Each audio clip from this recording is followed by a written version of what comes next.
Okay, good afternoon, everyone. I'd like to welcome you to the Alberni Clayoquot Regional District Board meeting for today, April 13th, 2022. Calling to order right at 1:30. I'd just like to recognize we're conducting our business today primarily on the territories of the Quebechasit and Shot First Nations, mostly because our buildings are primarily here in the Alberni Valley. However, we are coming to you live from as far out as Coast Salish territory, as well as various Nuu-chah-nulth territories as well. And so on and so forth. I don't know where Cameron and Nora are coming in from, but yeah, with that, I'd just like to say that our meeting today is a hybrid format. We do have directors who are coming in from Zoom on the online format, as well as we have plenty of directors here today in the boardroom. This is the largest meeting we've had with people in the room in probably 3 years. So just to recognize and appreciate that, we have our Vice Chair, John McNabb from Beaver Creek. We have Director Roberts from Long Beach. We have Al McCarthy in person from Eucliffeltot, as well as we have, I can't remember his name now. Where is he from? Oh, we got Jack McClellan from, I was just about to say the city, but of course he's standing in for Cherry Creek today for Dr. Bodner, who's away. We have Dr. Cote as well. We have plenty of folks in the gallery today. And with that, we'll move into something special. We are currently celebrating the 10th year anniversary of the joining of Eucliffeltot First Nation, as well as Foleyet, to the Alberni Clayoquot Regional District Board. And we have some business to attend to here, some happy business. So I'm happy to see all the folks in attendance today. And with that, I'd like to introduce Samantha Tucci, who is going to bring us an opening prayer. And yeah, please go ahead. She's from Eucliffeltot. And yeah, just hit the talk button and it'll zoom in on you and everything. Great. Okay. Well, hello everyone.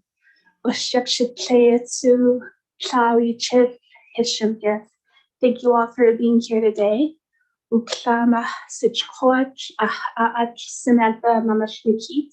My traditional name is Finn Coming Around the Bend, and my everyday name is Samantha Tucci.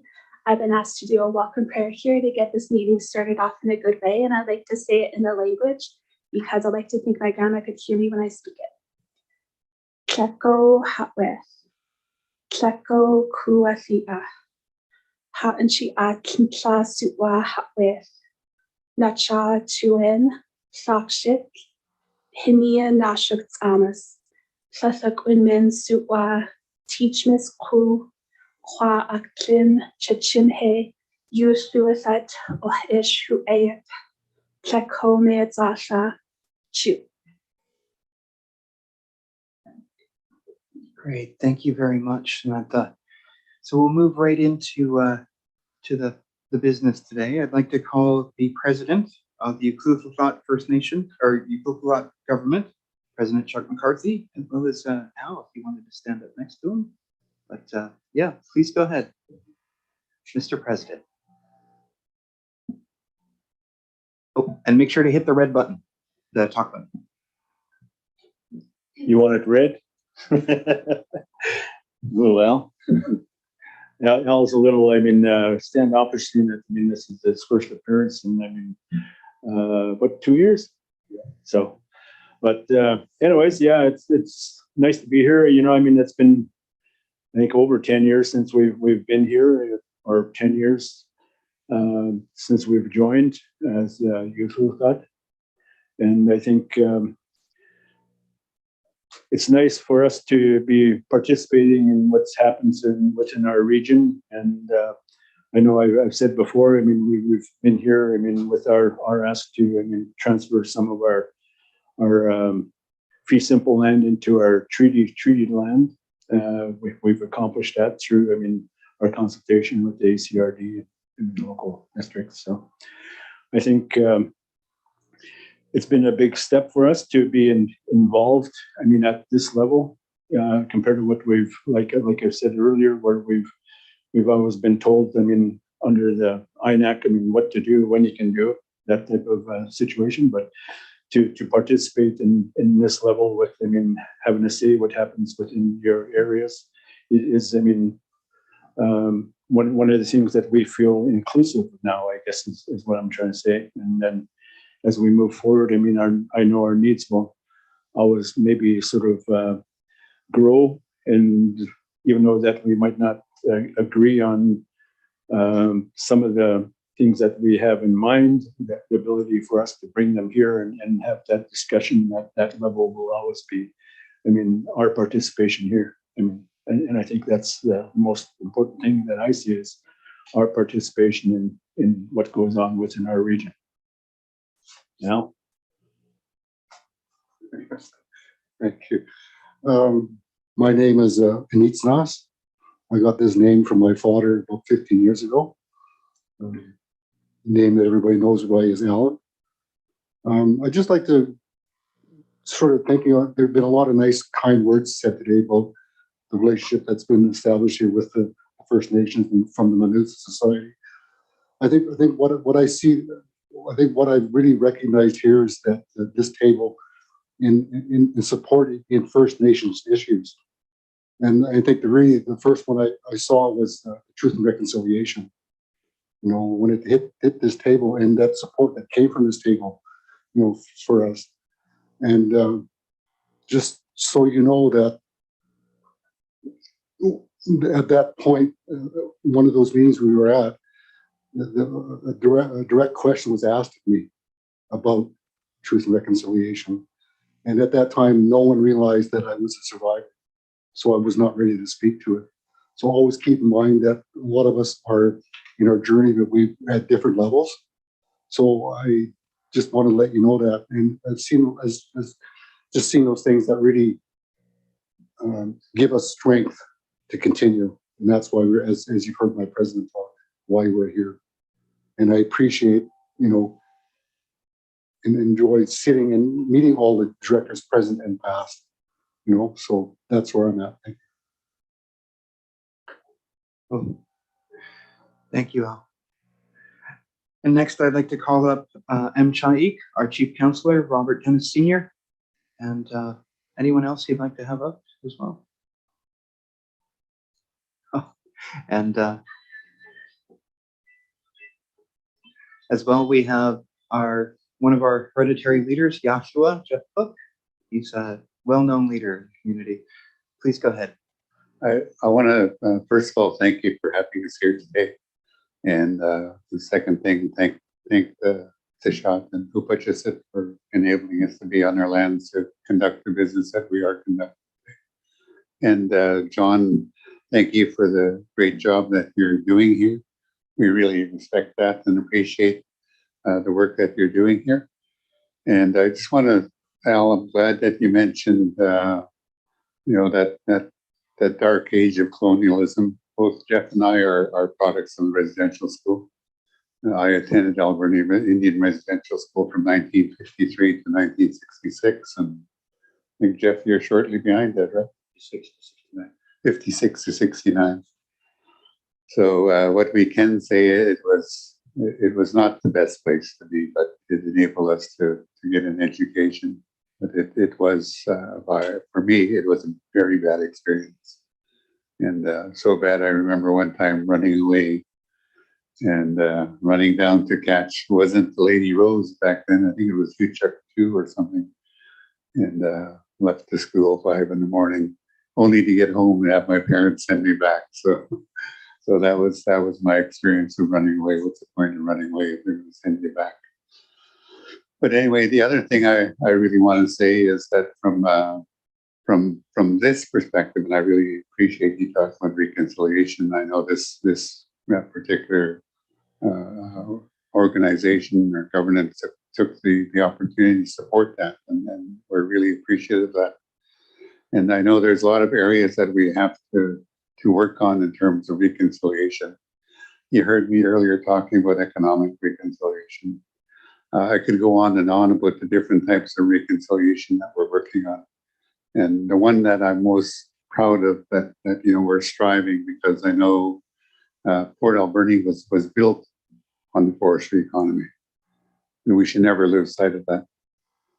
And I know people say it's a sunset industry. Maybe it is, but there's still opportunities. And that's what we want to do as the First Nation. And that opportunity has to be, how do we manage that forest? What do we do to ensure that we have a forest for us and future generations? What do we do to ensure that we have a working forest? Because it's a lot of our people depend on the living from the forestry.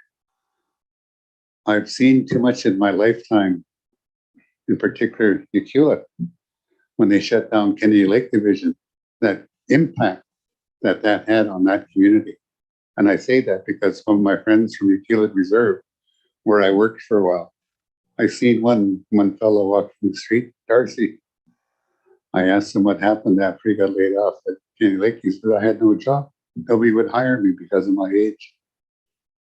Now, that was the devastation. And he wasn't the only one. There was others. So the opportunity is there if we do it right. And to do it right, we have to manage the forest in a really good way, including old growth. And people say that old growth is threatened and all of that, and I tend to disagree because I have a photo here on my phone. The faller cutting down the cedar. Beside him is my son Wishki with a rattle, praying while that tree is being cut down, praying that that tree will be used for good purpose. And I'm pleased to say that this was taken October 28th, 2020. Huu-ay-aht is now invited to Chilliwack to go see the 2 finished canoes that we donated, these trees, and also the cedar, the wood that they use for different products. So that's why we need old growth. We need old growth for our cultural purposes. We got to remember that people are saying halt all old growth logging in British Columbia. Well, when they say that, they say, okay, Huu-ay-aht, you're not no longer be able to cut your cedar trees for cultural purposes. That's what it's saying to me. And I think in English, they call that cultural genocide. That's what I call it. Is somebody trying to seize my right to practice my culture and use it for whatever purpose I want to use that cedar tree for. And Yahoo is standing here today. Sustainable forest management is one of our priorities. And we want to have, the best stewardship plans anywhere in the world.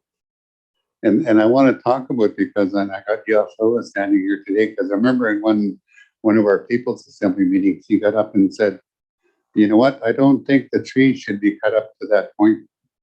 I think the line for that riparian zone should be farther back. Guess what we done? We took his advice and we increased that riparian zone by 50 meters. In some cases, 75 meters, depending what the stream is doing. Another area that we exceed provincial standards is that the area calls for 1,100 trees to be planted. Well, we're planting 1,400 trees. And we're planting cedar trees so that there's cedar trees for our future use. So this is really important in terms of what we're doing in forestry. We believe that with a really good stewardship plan, we can have a good forestry economy. And that's why the Huu-ay-aht First Nation have undertaken what we call Ishuk-Mat-Salwak Integrated Resource Management Plan. This is going to be our plan. This is where we're going to ask people to support us, what we're doing and how we're doing it. And we want to see that done by 2023. And that's when we'll come to you and say, here's our plan. Can you support it?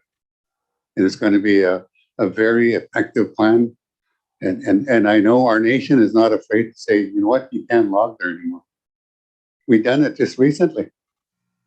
We halted all logging on treaty lands for 2 years because we wanted to take our time to assess what we have. For years, we've been inviting people to give us information about our forest, timber supply analysis. We've been doing that since 2005. 1993, the Hoyt elders said, restore that river. I encourage all of you to look into the website, look up that video called Heart of the People. Look up that video called Return of the River. And all we're doing now as Hoyt is continuing that work that was identified in those two videos, taking the advice of our elders moving forward, that we can do things in a good way. We can do it in a very sustainable way. We can have the best stewardship plan around. That's what we want the chance to prove, that we can do it. Because the one thing that we say, you wrecked it, we're going to fix it. Thank you very much. Okay, thank you very much for your words. And with that, oh, there we go. I think that brings us to any remarks or comments that members of the board may want to give. And normally we go around the table in a counterclockwise manner. So we'll start inside. So Penny, if there's anything you wanted to say, Dr. Cote, if there's anything you wanted to say, please go ahead. Thank you. Just like to say to everyone today that I'm honored to be witness for 10 years of your the Ucluelet and the Huu-ay-aht First Nations to be part of our board. I am one of the longest standing directors. I am the longest standing director here with 17 years. Just like to say I've been witness to everything I could take in with the First Nations truths being reported out, and actually I even tried to learn the language, which is very difficult, and I admire you for being able to speak it the way you can. Just like to say that we're all in this together. We all have challenges. Your challenges are our challenges.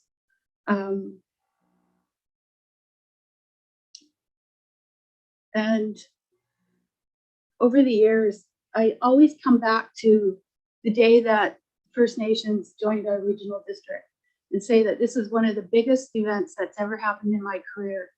And today, being able to be here 10 years later and seeing the progress that's happened is just remarkable. And it's still, from the bottom of my heart, I just appreciate everybody coming to the table and being able to work together, because we are all one, moving together. And I love the symbolism where we're all in the canoe paddling together, and really appreciate today. And thank you all. We want to also, we're not done yet. There's other First Nations that we are neighbors to that we'd really like to see also coming to this table and being voting members and being part of the voice that we are all one. Thank you. Thank you, Director Cote. We're lucky to have Jack McClellan here because he was there when we joined, and now he's here standing in for Director Bodner for Cherry Creek. It'd be great if you had some words to say, Jack. Let's go ahead. That's what you do. Well, first of all, thank you very much for being here. Robert, in particular, I've been watching for a long time the Pachina, how you're doing out there, and I really appreciate how far you've come and taking control of what has been yours all along. And that is good. And just to everyone else, Jeff, we worked with him here quite a bit, and Alan and so on. So I just want to say welcome. I'm glad to be back for one meeting. And I was kind of looking for some of the other directors. I see they're up on that screen over there. I'm not too sure. I hope they can make it down here soon. It's a good board. It's a good time, and I hope everyone can just have a good time and get along and produce. Thank you. Thank you, Director McClellan. Al, I think you spoke already. Yeah, let's keep moving. Hey, Dr. Roberts, did you have any words? Yes, thank you for your kind offering, Chief Dennis and Ellen McCarthy and our chairman. I've always appreciated input and participation by First Nations in this community. As Director Cote mentioned, we are all one, and we work together and we support.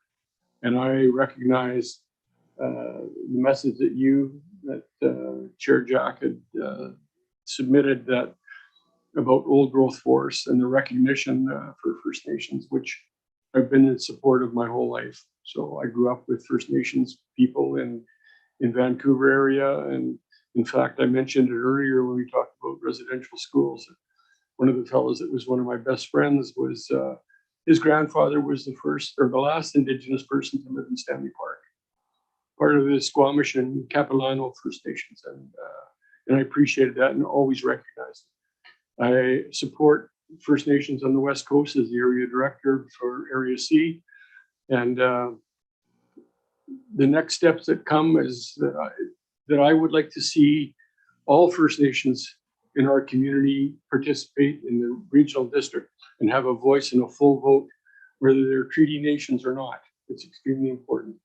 So I thank you for your kind words and for the prayers that we've had. Thank you. And it's really, really nice to see you all here and to meet. Thank you. Thank you. And our Vice Chair from Cherry Creek, Dr. McNabb. Thank you. Cherry Creek, I moved. My apologies. Beaver Creek. Oh, we'll take Cherry Creek, that's fine. So and we talked about this before several times about having our Indigenous friends at the table and being part of the discussion. I was, many of you know, I was a Toyota dealer for 30 years. And one thing that Toyota had developed was a computer memory of the mistakes that they made so that they didn't get made again. And I think that being part of this group of us speaking together, acting together, is really sort of a step in that direction. We need to record the things that work, the things that don't work, the things that make us happy and the things that make us sad. And I've been just appreciative from the moment that we started this road together of all the input that has come across the table that has made me think differently. And because we kind of all went to school and we learned things, but we learned things that somebody wanted to tell us. And they're not necessarily the right things. So at this table, I think we've learned a lot of the right things. And we continue to, and we want to learn more. At least I do, that's for sure. And I think all of the rest of our board does as well. So I absolutely really appreciate your input into the activities that particularly in my district, the Beaver Creek and Cherry Creek. And you know, when we talk about the things that are happening in Beaver Creek, and I've asked, you know, for you to think about it like it was your own, and when we're making moves that make a big difference, that we all think together. And I appreciate you, I really do. Thank you. Cool. Thank you very much, Dr. McNabb. I'm going to call an audible because I happen to know that there are some people in the gallery who need to get to another meeting at 2 p.m. So before we get to further remarks from folks online and some recorded remarks, I'd like to call Robert Dennis up and then Chuck McCarthy up. We have some plaques we'd like to give to Hawaiian and to Klukalat to bring back to their offices and get some pictures done so that you can be on your merry. I know you're busy, both of you. So I'll call a quick, not a recess, but just a quick pause to do that. And then we can make sure that you can go on your way. With that in mind, I'm going to move all this stuff aside. It's probably great to do the photos up here and we'll keep it going. So thank you.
Okay. Well, thank you everyone for your patience, especially those of you waiting online. Now we'll go right back to any comments that members of the board may have. Would anyone on the board who are online, do you have anything that you'd like to say? Director Coots and then Director Beckett. Please go ahead, Director Coots. Thank you, Mr. Chair. And I'd just like to say congratulations to Kulathat and Huayet for 10 years of sitting at the board. Your governments took the bold step of joining right away, and our government took a moment to pause and reflect. And when we made our application to come and sit as an observer, we saw the good work that you were doing. So we officially joined on February 1st of 2014, and I've been sitting as a director ever since.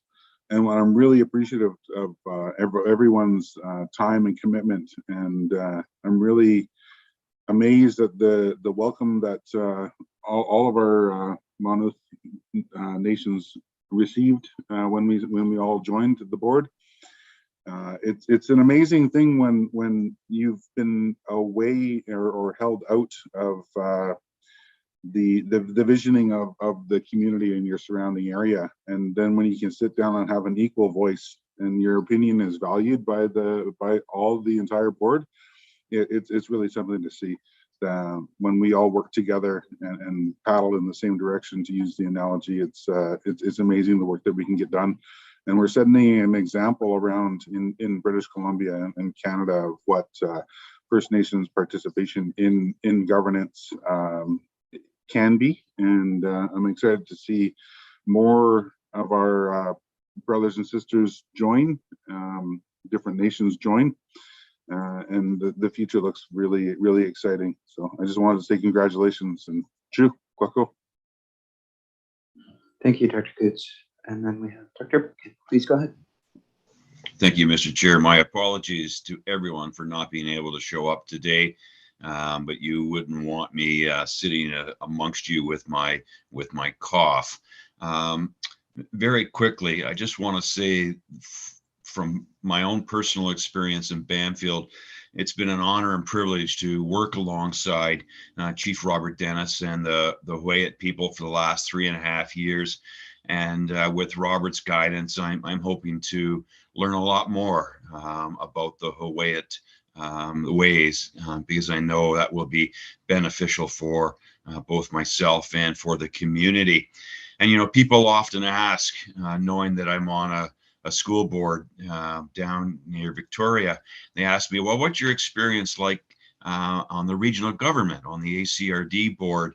And I tell them with so much pride what an amazing board it is, and the fact that our experience as a board and me individually is enriched by the First Nations participation.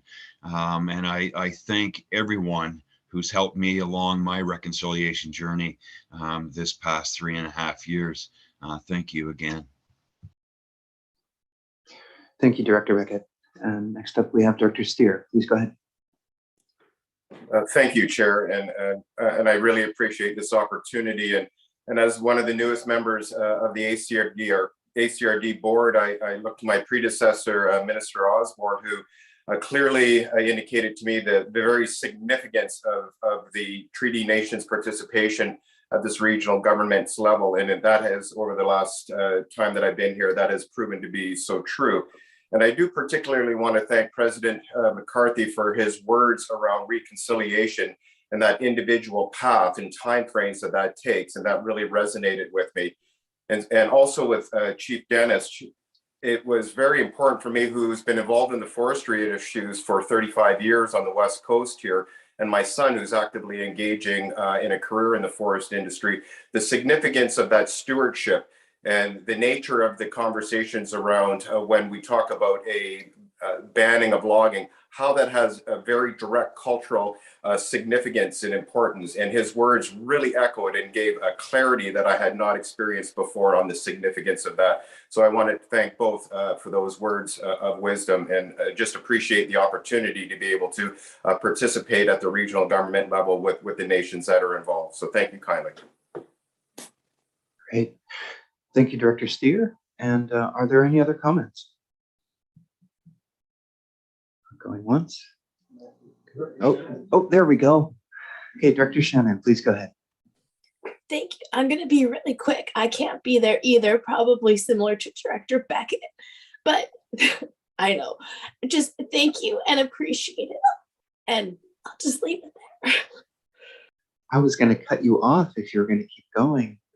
Well, thank you for being at the meeting and thank you for connecting in instead of being there, honestly. But thank you, Director Beckett, Director Shannon, and anyone who's still sick. Thank you for showing up.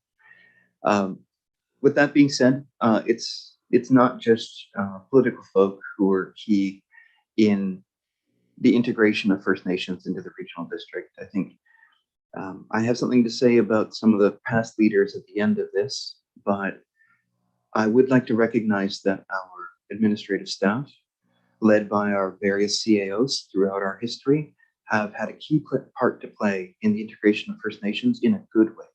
And so we do have a video clip from our former CAO, Russell Dyson, who has been headhunted into the Comox Valley Regional District, as well as a message from a former CAO, Douglas Holmes, who has been headhunted into the Regional District of Nanaimo, and also from our current CAO, who we headhunted from Qualicum Beach, and I still owe them there.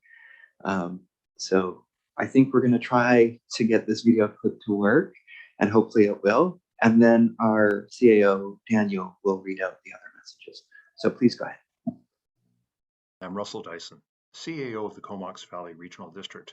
Congratulations to the Alberni-Clayoquot Regional District, Huu-ay-aht First Nations, and Iqaluit government. It is now 10 years of having participated on the regional district. It was the best moment of my career to be part of that process, working under the leadership of Glenn Wong, then chair of the regional district. Thank you to Al McCarthy and John Jack. You were the first directors. You provided such patience and education to both staff and the directors. You've changed the form of government in the region. All the best of luck to the Alberni-Clayoquot Regional District, to the staff and directors, and thank you everybody for your service.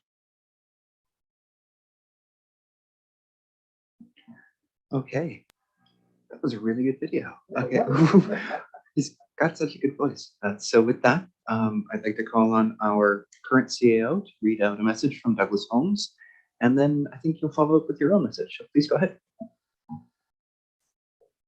Thank you, Chair. Yeah, so on behalf of Douglas Holmes, former CAO, he wishes everyone a great afternoon, and thank you for the opportunity to offer congratulations on the occasion of the 10th anniversary of Huu-ay-aht and Iqaluit joining the Alberni-Clayoquot Regional District.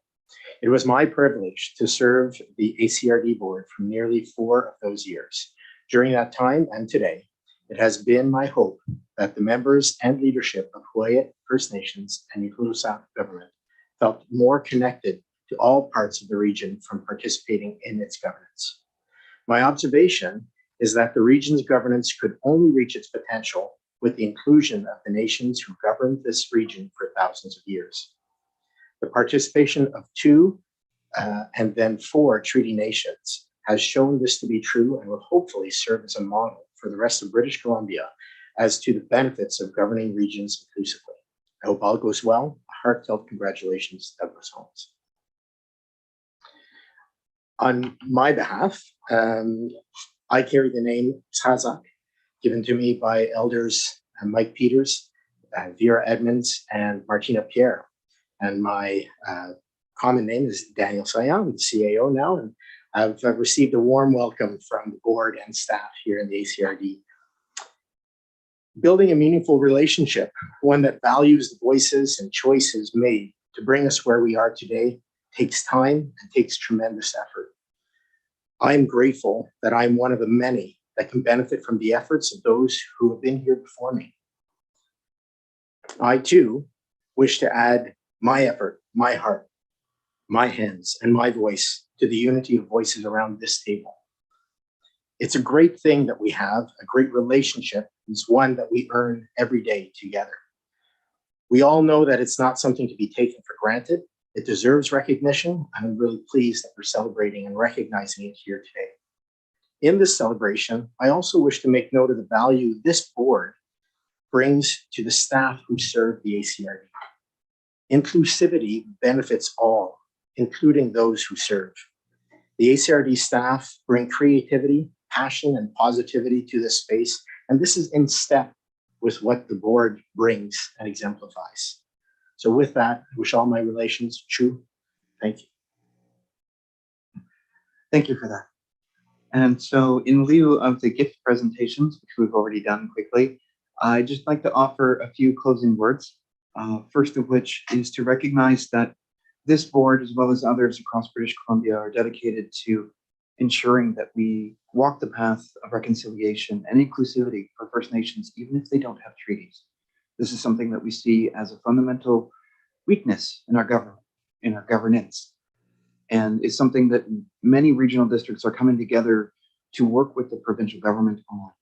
And that legislative change will allow, ideally, for First Nations without treaty to join regional districts in the same situations when they're ready. We think that this is the essence of Hishuk Masawak, as it's been invoked by Director Cote, as well as many of the Indigenous leaders here today, and is something that we will work on moving forward. We're not complete until all 10 of the nations within the regional district boundaries have the option to join and can join if they want to. And I think we're all united in exploring that situation and seeing what we can do to make that happen. And lastly, I'd like to recognize all of the people on the boards and in the administration who are no longer here in some way, shape, or form. First and foremost, in my heart is the late Glenn Wong. He was the chair of the regional district at the time of our joining. He was someone who made a quite distinct impression on me personally, as someone who was cool under pressure, disciplined, but fiery and passionate when he needed to be.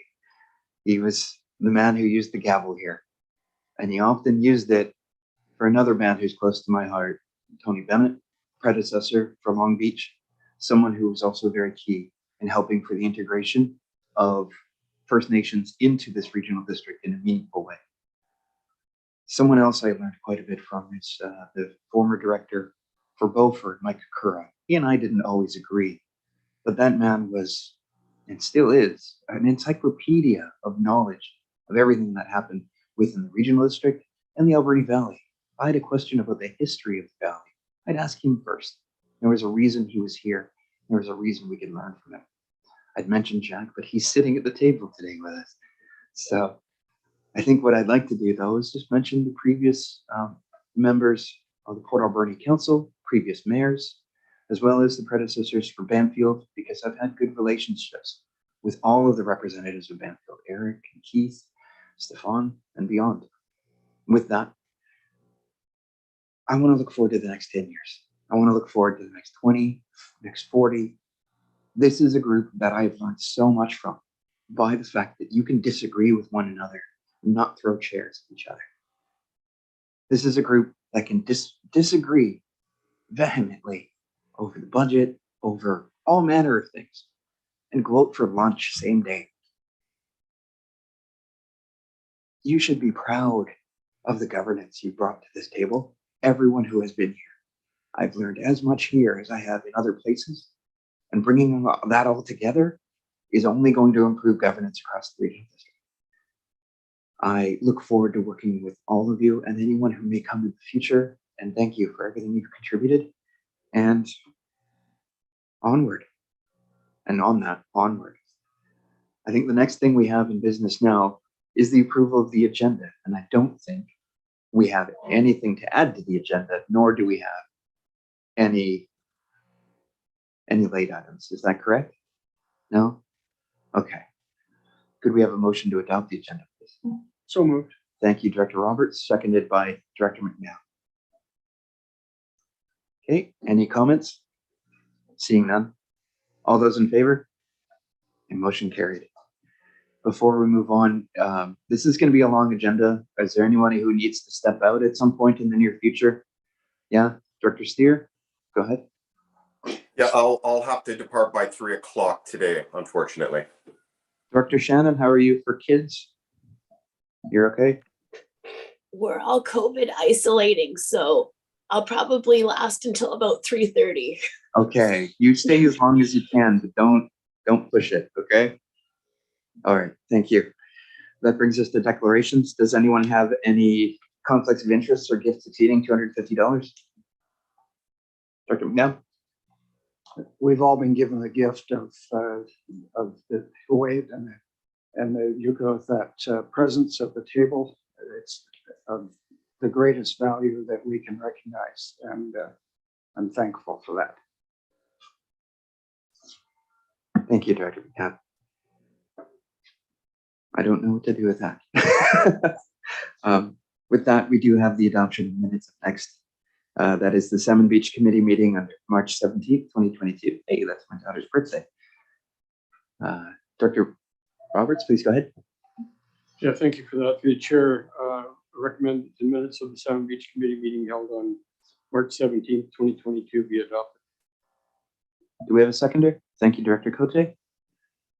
All those in favor? All opposed? A motion carried. Next up, we have the Board of Directors meeting dated March 23rd, 2022. Thank you, Director Cote, seconded by Director Beckett. Okay, comments? Seeing none, all those in favor? Okay, motion carried. And lastly, we have the Alberni Valley, it's the, AVRA Advisory Committee meeting. Director Cote, so moved. So moved. Thank you. Do we have a seconder? Seconded, W. Coots. Thank you, Director Coots. And comments, Director Cote. Thank you. I'd just like to pull out of the minutes that the Alberni Valley Regional Airport will be having an open house, which is being led by the Alberni Flying Club on June 12th, 2022 at the airport between 10 and 4 p.m. And just have a question about what we have in the budget that we can offer to assist with this. And also note that move to approve an amendment to the membership, adding a representative from the Sprout Lake Volunteer Fire Department to the committee. Thanks. Okay. I'm wondering who on staff could respond to the first question. Daniel, go ahead. I see Terry's come on as well. Terry, if you have more detail, I was simply going to say that we can sit down with organizers and see where it is that we best fit and come back to the board to identify where it is that we can help out. Yeah, if I may, Mr. Chair, we do have $5,000 that was allocated for committee expenses. And so we've talked about it from a staff perspective, and we're thinking that would be where this budget would come out of. But I haven't actually heard what the plan is and what the financial implications of that would be, but there is some money in the budget because we did anticipate this. Before we go to Director McNabb, Director Cote, is that okay? Okay, I'll indicate that she had thumbs up there. Dr. McNabb, please go ahead. Do they call it an open hangar at an airport? Okay, 10 points for Director McNabb. All right, any further comments? Seeing none, all those in favor? All opposed? Okay, motion carried. All right, that brings us to petitions, delegations, and presentations. Normally, our presentations are limited to 10 minutes. I would like to thank Ms. Cameron Rice, Burrell and Ms. Lenore Lee for sitting through the entirety of those proceedings, and thank you for your patience. Cameron is the senior manager and Lenora is the engagement partner for KPMG. They're going to give a presentation regarding our audit findings. And I think Lenore is starting off, so please go ahead. Great, thank you. Good afternoon, everyone. Thank you for having us at your meeting today. Cameron and I are joining you from the traditional territories of the Lukpungan people. The audit findings report is included in your package starting on page 29, and we wanted to provide a few highlights of our report and address any questions that you may have about the audit and our findings. So the purpose of the audit findings report is to provide you with some information around our areas of focus in conducting the audit, as well as the conclusion on any particularly significant accounting matters that we deem to be important and significant to the audited financial statements. In terms of the overall status of the audit, we are substantially complete, and the only outstanding items at this time include discussion with yourselves as directors, as well as approval of the financial statements by the board. At that time, we will exchange the management representation letter with our auditor's report, and the rep letter simply indicates that the financial statements are accurate and complete, and that we've received all the information we need to from management in order to conduct our work. The auditor's report is attached to the financial statements in draft, and as you can see, it is a clean and unqualified auditor's report, which is the ideal position that you would like to be in. And it indicates that there are no material errors in the financial statements, and they present fairly in accordance with public sector accounting standards, which are the accounting rules that the regional district needs to follow in the preparation of its statements. The audit was conducted in accordance with the audit plan, which was included in your board package in February.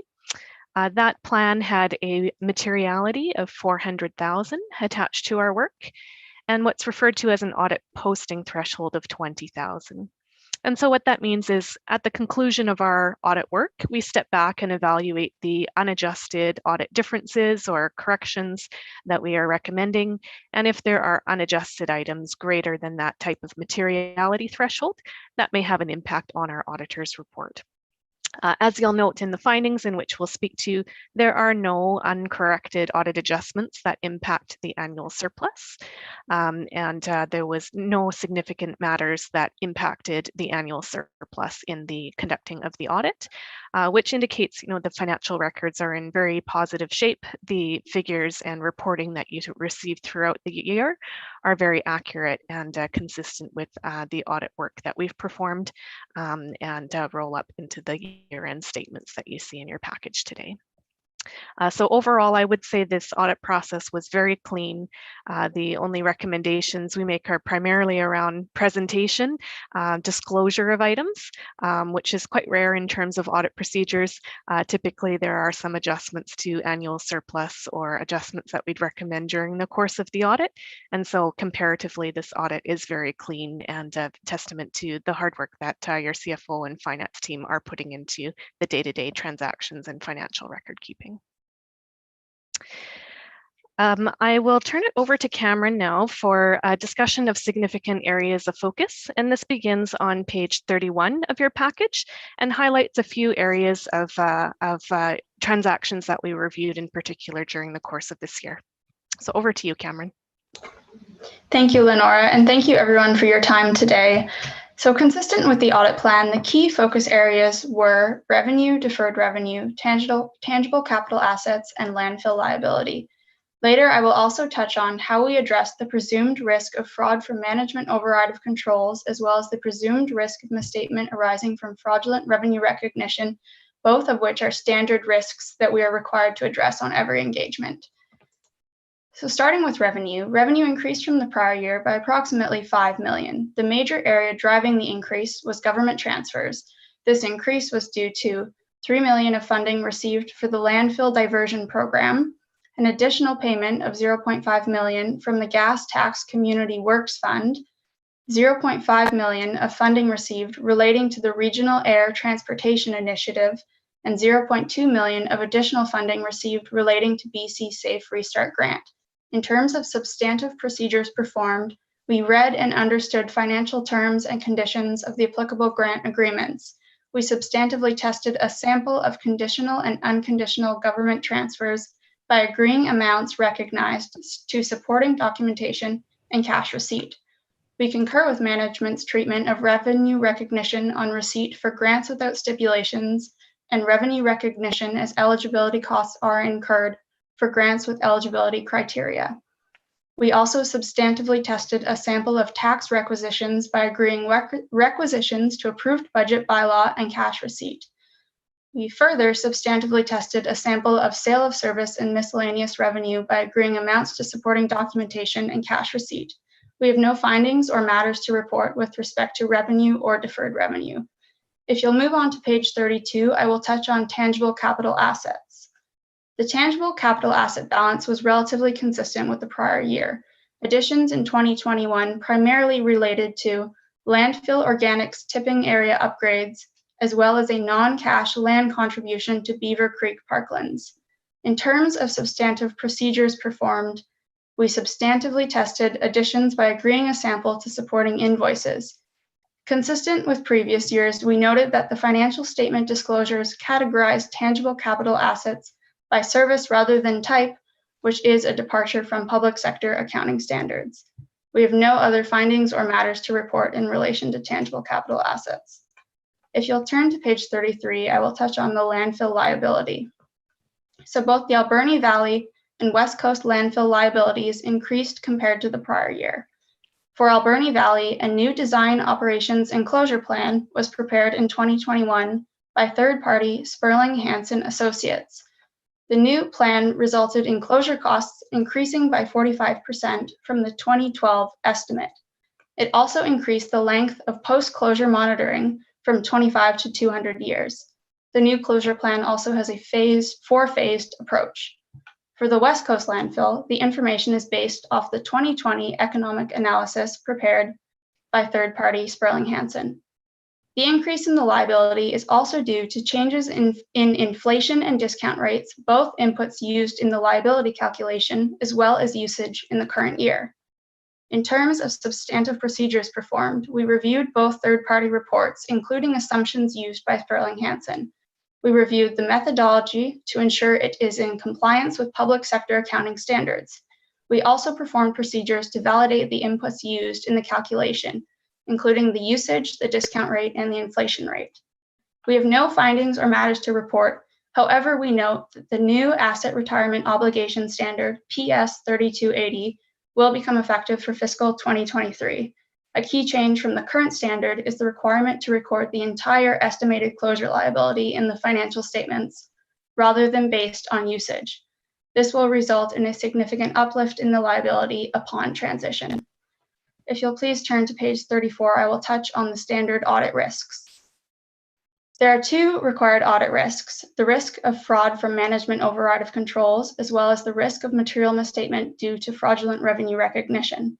We have rebutted the risk of fraud due to revenue recognition, as our substantive procedures performed over revenue sufficiently address the risk and mitigate any residual risk. Our procedures performed to address the risk of fraud due to management override of controls include testing all material journal entries made in the preparation of the year-end financial statements, performing a retrospective review of estimates used by management, and evaluating the business rationale of significant unusual transactions where any were identified. We have no findings or matters to report. Thank you, and I will pass it back to Lenora. Great, thanks, Cameron. And just to close off our report here, just wanted to reiterate on this last page that these financial statements prepared by management are in accordance with public sector standards. So they are in full compliance with all of the rules and disclosure requirements. And where there are some deviations, we understand that it's for the benefit of the readers, users, yourselves, that there are certain preferences to show expenses and assets by type and by service requirement. In terms of the appendices to our findings report, we won't go through that in detail. Cameron did mention one significant accounting standard that will become effective in 2023, and we are working closely with management on the adoption of that standard in advance and being proactive in terms of the work required in advance of the adoption date. So we'll conclude our comments there, but again, wanted to just thank management for all of their support and assistance with the audit this year. We were able to be on site for a couple of days, which was fantastic, just to be able to interact in person, and a very nice visit after a couple years of working remotely. Happy to address any questions. All right, we'll open it up. Any comments or questions? Seeing none. On behalf of the board, I'd like to thank you for your presentation, and I'd like to take the time to recognize the work that the finance department did, and that having that clean of an audit is quite a thing. And so, Terry, if you'd like to thank your team on our behalf, that would be great. And yeah, it's interesting getting people back in the office. So hopefully it was more than a good experience. So with that, Thank you so much for connecting in. Thank you so much for staying as early as you did. And yeah, see you again next year or even earlier, I suppose, depending on when the work starts. Thank you. Thank you. Okay, so that brings us to item 6. There's no correspondence for action, but that brings us to item 7, correspondence for information. Is there anything that anyone would like to pull out of correspondence for information? I have something. It's the item from Pouce Coupe, but I'll wait. While folks are reviewing, I find the call by Pouce Coupe to have the provincial and federal government work on wildfire prevention and review evaluations to be very timely and something that we do need to do. I'm working with an organization, the Gathering Voices Society, who are working with the Chilcotin First Nation on looking at cultural burning practices to mitigate fires. And it's something that, depending on the terrain, has a lot of viability to it. I don't know how viable it is on the West Coast, but I do think that the province does need to really look at, especially interface fires, but all wildfires, given the value of timber on the land as well. So with that, I think that's all I'm going to say. I think it's something that maybe we want to follow up with the UBCM. Perhaps, I think we have someone who's connected to the AVICC, but I'm not sure. Director McNabb and then Director McClellan. Certainly on the letter with regarding the wildfire initiatives and on a climate change and green emission basis, prevention of forest fires is like paramount. The work we do for electrification and minimization of greenhouse gases in our community just stands still when we have a fire, a forest fire. I mean, the emissions from a forest fire are far more than any vehicles we're running on the road. So it's really an important step to take, that we recognize that forest fires really need to be controlled and protected. Thank you for that. Director McClellan. Yes, thank you. Are you suggesting maybe we should put our voice with this letter to the government and others who are getting it sent to them? Being a regional district that's quite keen on emergency management and preparations, I think this goes right with that. I think, especially given we're a forest-friendly community, it's something that I would like to do. That being said, I'm willing to defer to our newly elected AVICC president, as well as what we might do through the UBCM as well, because they've been CC'd on the letter. But I'm pretty keen on making sure we approach this right, because everything Director McNabb said is right. The moment we have the forest fires, the moment anything else we're doing to mitigate climate change just does go to the window. And the economic effect is just so devastating. That being said, I may call on Director Cote maybe to, please go ahead. Thanks. At AVICC, we did have a meeting with the new Minister Osborne for water, land, and it's not natural resources, but it's economic resource stewardship.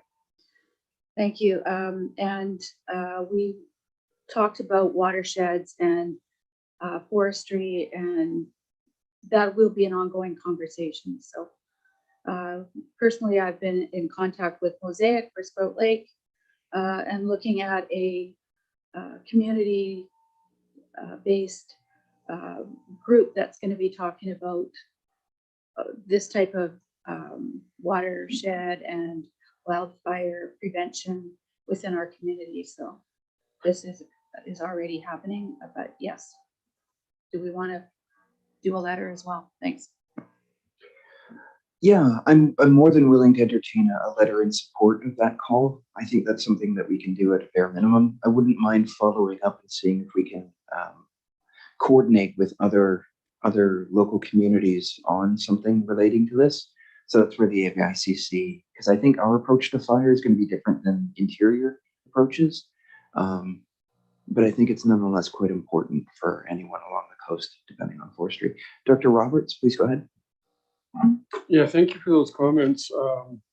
I know that one of the focuses through the province this year and in a lot of communities, in particular the Valley, and I know that Heather has been working on a few things, that is fire smarting. And fire smarting is a key issue that needs to be dealt with in our communities and certainly around people's homes and so on because of interface issues. And I think that if we can get the local fire departments involved in fire smarting the communities and through the Forest Protection Branch to have crews go out and fire smart. They've done that in Arrington at the fire base. And what it does, it takes all the ladder fuels off so that if something happens, it's much better controlled. But anyway, just food for thought.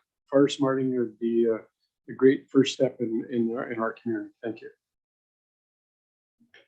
Okay, with that, I think maybe what we'll do is I'll just ask for staff maybe to come up with some approaches that we can take and coordinate with the AVICC and UBCM on any meetings or motions that can move forward. On that, are there any other comments or questions regarding the correspondence for information? Okay, seeing none, could we get a motion to receive? Thank you, Director Roberts, seconded by Director McNabb. Any comments, further comments? Seeing none, all those in favor? All opposed? Okay, motion carried. All right, thank you for that. That brings us to item 8. And the first item 8A is the Alberni Clayoquot Regional District financial statements. Terry, please go ahead.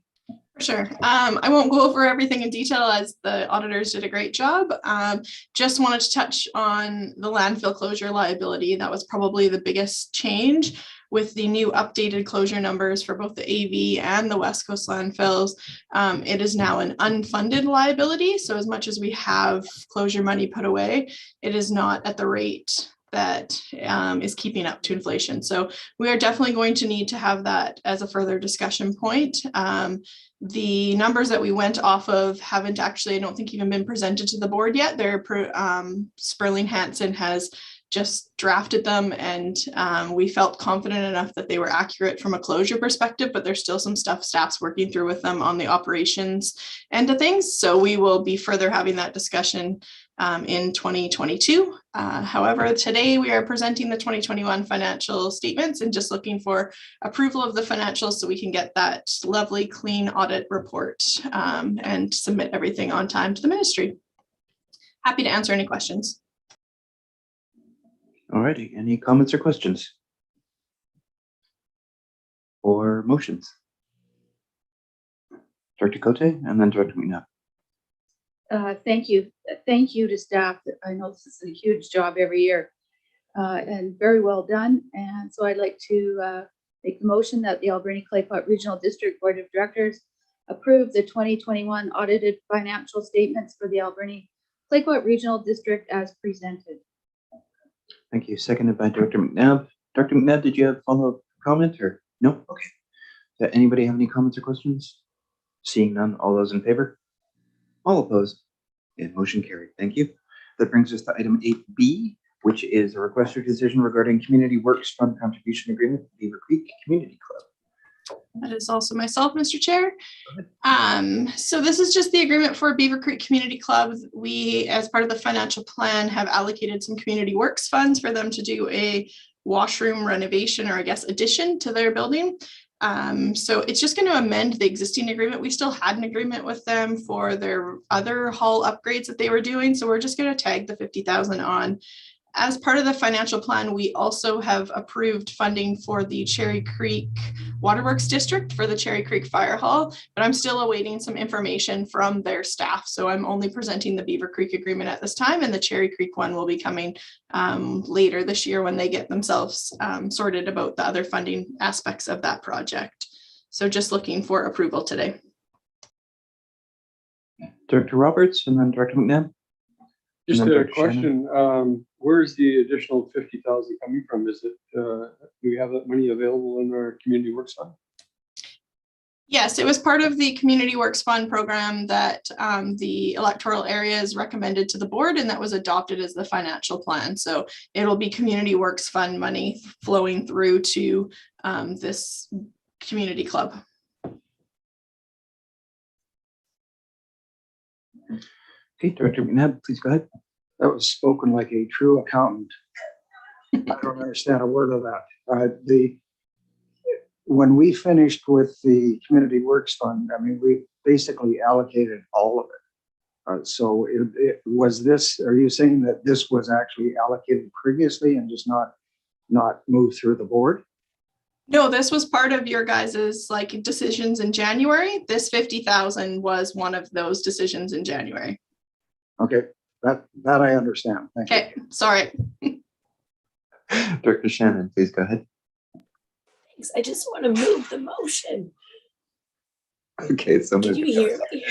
I'll second it. All right, thanks. Could we have Director Shannon read the motion out?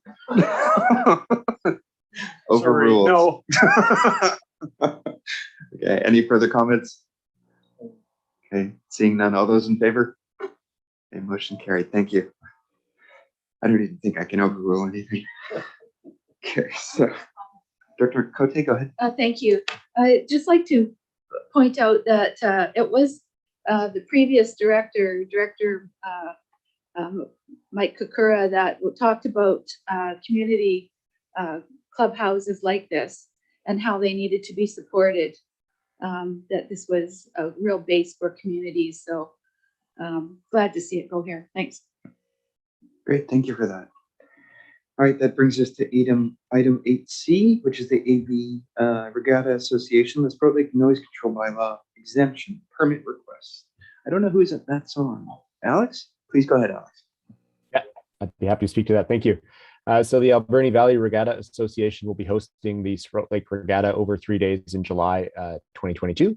The first such event since the summer of 2019, and I know they're very excited about it. The association has applied for an exemption under the Sprout Lake Noise Bylaw, and in order to hold the event, and staff recommend that the exemption be issued. Thank you. Okay, any comments or questions? Director Cote? I'll just move that the Board of Directors issue a noise exemption permit for a special event as per Section 7 of the Sprout Lake Noise Control Bylaw number R1024 2013 for July 8th, 9th, and 10th of 2022 from 9 a.m. to 5 p.m. daily to the Alberni Valley Regatta Association. Do we have a secondary? Happy to see them going again. Director McNabb, thank you. Any comments? I'm just wondering if it should be 8 a.m. for setup and that sort of thing. No? Okay. Vehement shaking of head. No. Okay, with that, any further comments? Seeing none, all those in favor? All opposed? Okay, motion carried. Thank you. Sorry. Next up is item D, the AV landfill and, both the AV and West Coast landfill pilot project for coastal cleanup material tipping fee. That sounds like, I see Jenny though. Okay, please go ahead, Jenny. Thank you, Chair. So in 2021, the board approved the pilot project to accept ocean cleanup materials from derelict vehicles for the areas in Alberni, Barkley, and Nootka Sound. We've been running the pilot now, and we're seeing those volumes, and we're seeing an increase in those volumes. It's the Coastal Restoration Society that is primarily working on this cleanup material, and they have requested to extend the pilot. We are recommending that we do extend the pilot, but that we only do it as a pilot extension, not a permanent change. We feel that we really need to look at this bigger question of how much ocean cleanup material is out there, what can we expect, and do we want to start planning for this for our landfills? So this is something we've tagged for our solid waste management plan update, which will begin once we finish the organics diversion projects. It's a big question, but in the interim, we feel that expanding the pilot capacity a little bit larger and for another year is reasonable and does provide significant benefit for the environment and the community. All right, thank you. Director Cote, and then Director McNabb. Thank you. I'd like to know what the material that's going into the landfill is, and if it could be actually put into recycling of some matter. This was recycling was one of the subjects that was at the electoral area forum recently, and one of the topics was recycling of farm material, so machinery and that type of thing. And I brought up the fact that we have a lot of debris coming from the oceans, and that may be one other area that we need to start looking at. How are we going to recycle this? Thanks. Through the chair, excellent point. And they do pull out as much metal as possible, as well as any of the other materials. Less than 5 or 10% metal has to come out of that, out of what's getting cleaned up. We also have been partnering with the ocean cleanup to pull out netting and a lot of the plastic materials, sort of like, you know, those large totes and things like that, that are very difficult to recycle. And so the material, as much as we can, is getting diverted, sent to the mainland and getting reprocessed. They're really looking at a lot of research and development activities around this, because the material often has like barnacles and it's just so tricky to clean, as opposed to, say, packaging materials. And so they're still working on the technology to address a lot of that stuff, but they're making good efforts, and across the province for sure. It's something we're going to continue to work on, but in the interim, we still do receive a lot of the material into the landfill. And for the next year, we would anticipate about 650 tons being landfilled. Okay, thank you. Director McNabb, please go ahead. So I'm wondering about, along that vein, is kind of what I was thinking as well, but I'm wondering if it would be possible to segment this material and look for opportunities for either waste to energy or some other thing, because the microplastics, you know, seem to find their way into and through the landfill and through the water systems, you know, back into nature. So I'd like us not to just simply toss it in the landfill. I'd like us to look for the golden liner there somewhere. Okay, thank you for that. Director Minions, go ahead.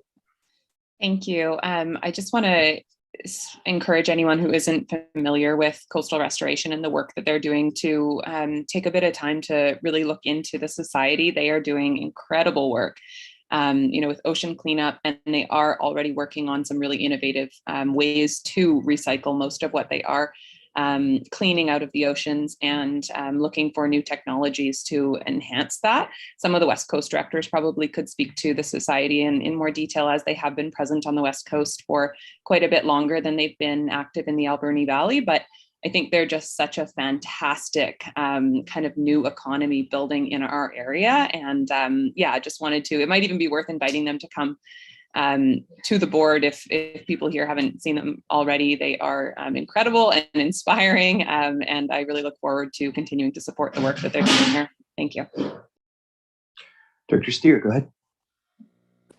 Yeah, full disclosure, one of my sons works for Coastal Restoration, so I do have some knowledge of the organization. I did want to point out to Director McNabb's point, and I think Jenny alluded to it, one of the complexities of the ocean debris plastics, especially from some of the aquaculture firms and stuff, is the complexity of the recyclable material itself. It's all multi-layered, and the ability to separate those and process them is part of the technology I believe she's referring to, and the complexities and the research that's going into there. So there is a lot of thought and process going in, but unfortunately the reality of a lot of that material is it is complex to recycle, and that a lot of it will unfortunately be diverted to our landfills, and they're doing the best they can to mitigate that. But in the end, there will certainly be some issues around volumes coming to the landfills and how we might address that into the future. So thank you for the report, and yes, they do good work. I think there may be sufficient interest to have them come in and give a presentation as well. So maybe we can work on that for a future meeting. With that, are there any further comments or questions regarding this? And if not, I still think the motion would need to be put forward, if need be. Director Roberts, go ahead. Recommend that the Alberni Clayoquot Regional District Board of Directors approve a 1-year extension of a pilot project to receive up to 650 tons combined of coastal cleanup material at the Alberni Valley and West Coast landfills at a rate of $175 a ton from the Coastal Restoration Society. Thank you. Do we have a seconder? Thank you, Director Beckett. Any further comments? Seeing none, all those in favor? Okay, motion carried. Great. Okay, so that brings us to item E. Jen's still on this, the Banfield Liquid Waste Management Plan. Please go ahead. Thank you, Chair. Yes, so the board actually provided support for funding from the Community Works Fund of $150,000 earlier this year. And this report really is just to provide a little more information to the board on what a liquid waste management plan for Banfield is going to look like and getting confirmation on the priority in moving this forward. So this is a serious issue for Banfield, has been for a number of years. The new wastewater facility, which has a grand opening coming up on the 22nd, has shown that there's been a lot of progress made towards addressing this so far. However, there is no plan to connect the community of Banfield to the wastewater plant. The wastewater plant will have the capacity, but there is a lot of nuances to getting those homes connected. We've done some, actually, the Huu-ay-aht First Nation has done some preliminary work with McElhaney, looking at what would a collection system look like. And preliminary cost estimates are about $135,000 per connection if we went with the traditional collection system. So we know that this is going to be a financially challenging situation, and we want to be able to look towards getting grants in for this. We definitely need a liquid waste management plan to be successful for any grants to move forward with a project like this. It also sets an excellent framework for moving forward, and they require significant community engagement. So a liquid waste management plan is really the next step for Banfield. We were unfortunately unsuccessful with the joint application that the ACRD made with Huu-ay-aht First Nation for the Community Economic Development Grant. However, we did just receive word this morning that we did at least get some infrastructure planning grants. So we got $10,000 to help with this project. So we are looking to move forward. We've discussed this with Urban Systems, who are very knowledgeable with liquid waste management planning, and as well as the ministry. There's a strong belief that we could actually look at a simplified, condensed version, because it's not that we're looking at all of the options on the table. There's a treatment plant. It's probably pretty obvious what the solution is for the next step. So what we want to do is, in talking with Urban Systems, if we engage Ministry of Environment early, work with them on developing our plan in terms of reference, we can potentially save some time in the long run. So normally a liquid waste management plan can take about 3 years and significant time. We're hopeful that we can shrink that down if we're being really thoughtful moving forward from the beginning and getting buy-in on our plan. So we have engaged Urban Systems to basically help us with that scoping and agreement and facilitation with MOE, and that should get us our terms of reference, and then we'll issue an RFP to move forward, assuming that the board supports us in establishing this as a priority for staff to work on. Happy to answer any questions. Great, thank you. Are there any comments or questions? All right, Dr. McClellan and then Dr. Cote. Yeah, thank you. Reading this report, there seems to be not very much money in there for a proper system set up. So I'm just curious, is this what it's going to cost to join? Are you looking for this money? I found it a bit confusing to read it, and I did promise Diane I wouldn't embarrass her here. But I just have a bad memory of the consultants who were with the city all the time I was on their council. And they never did come up with anything, but we sure spent millions. So and it was on a sewer, the sewer system we still hear about in the news. So I'm just wondering what exactly are we looking for here, and for the good people in Banfield, that they don't end up waiting and us having to pay, that's all. Okay, I see Director Beckett, and then Dr. Minion's turned her camera on, so I assume she may want to speak. So Dr. Beckett and then Dr. Minions. Thank you. Well, if I can, Mr. Chair, I would move the motion to get it on the floor. And then if it's seconded, then I would like to speak to it, if that's all right with you, sir. Okay, Director Minion, seconded. Go ahead. So I would like to make the motion that the Alberni Clayoquot Regional District Board of Directors confirms the development of a liquid waste management plan, LWMP, for the community of Banfield as a priority project for 2022. And now may I speak to it, sir? Yeah, please go ahead. Thank you. So first of all, credit needs to go to the Huu-ay-aht Nation and Banfield Marine Sciences Center for acquiring the initial grant to develop the system and put the treatment plant in that will service ANACLA, the Marine Sciences Center, and the school under SD 70. What remains is the community of Banfield, and to ACRD staff's credit, planning department recognize that we absolutely must engage the community of Banfield for a number of reasons. And it's very timely with the road improvements. It's well overdue with respect to the water quality report regarding the inner harbor. And while I can appreciate and I do concur with the community that this cannot be a onerous cost to an individual who has an existing well-functioning septic system, this does speak to all sorts of opportunities for the commercial development, for the core development, for affordable housing when it comes to smaller lots, et cetera, et cetera, et cetera. This is absolutely critical that we get underway with this plan so that we can engage the community and to incorporate into our OCP so that we can provide appropriate development and environmentally safe development as well. Thank you. Thank you for that. I have Dr. Minions and then Dr. Cote. Thank you. It feels a little bit like stepping back in time with Director McClellan on council again. Happy to see you here, Director McClellan.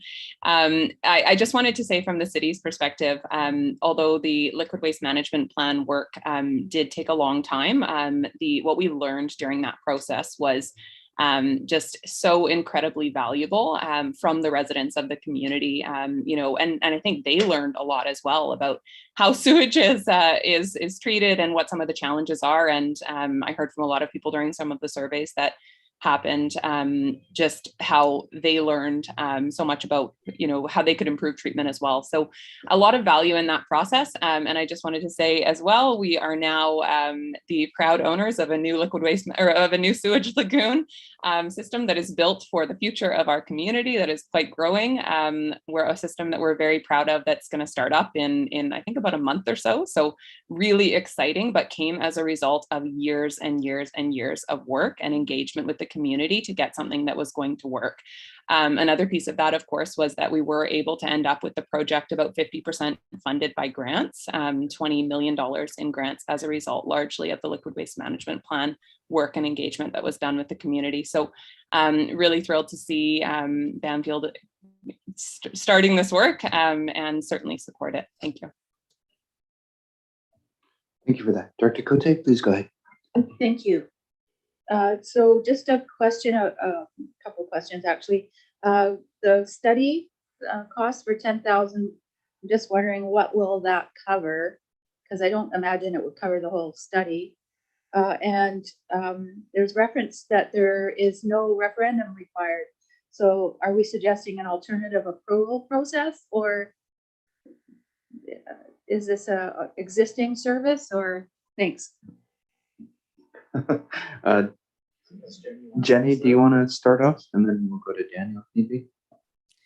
Yeah, and sorry about not being clear on the costs. So what we're looking at is we're actually have engaged Urban Systems for $15,000 to basically do the pre-work. So they will draft the terms of reference that we will use for the RFP.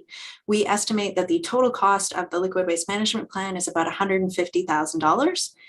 If we move forward with a collection system for the community, we're looking at $135,000 per household, something in the range of $2 to $3 million.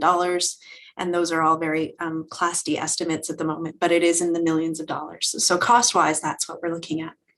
The typical process for a liquid waste management plan is that because similar to a solid waste management plan, when we go out and we do intensive engagement with the community, we talk about different options. And then as a community, we agree on what plan we're going to move forward on.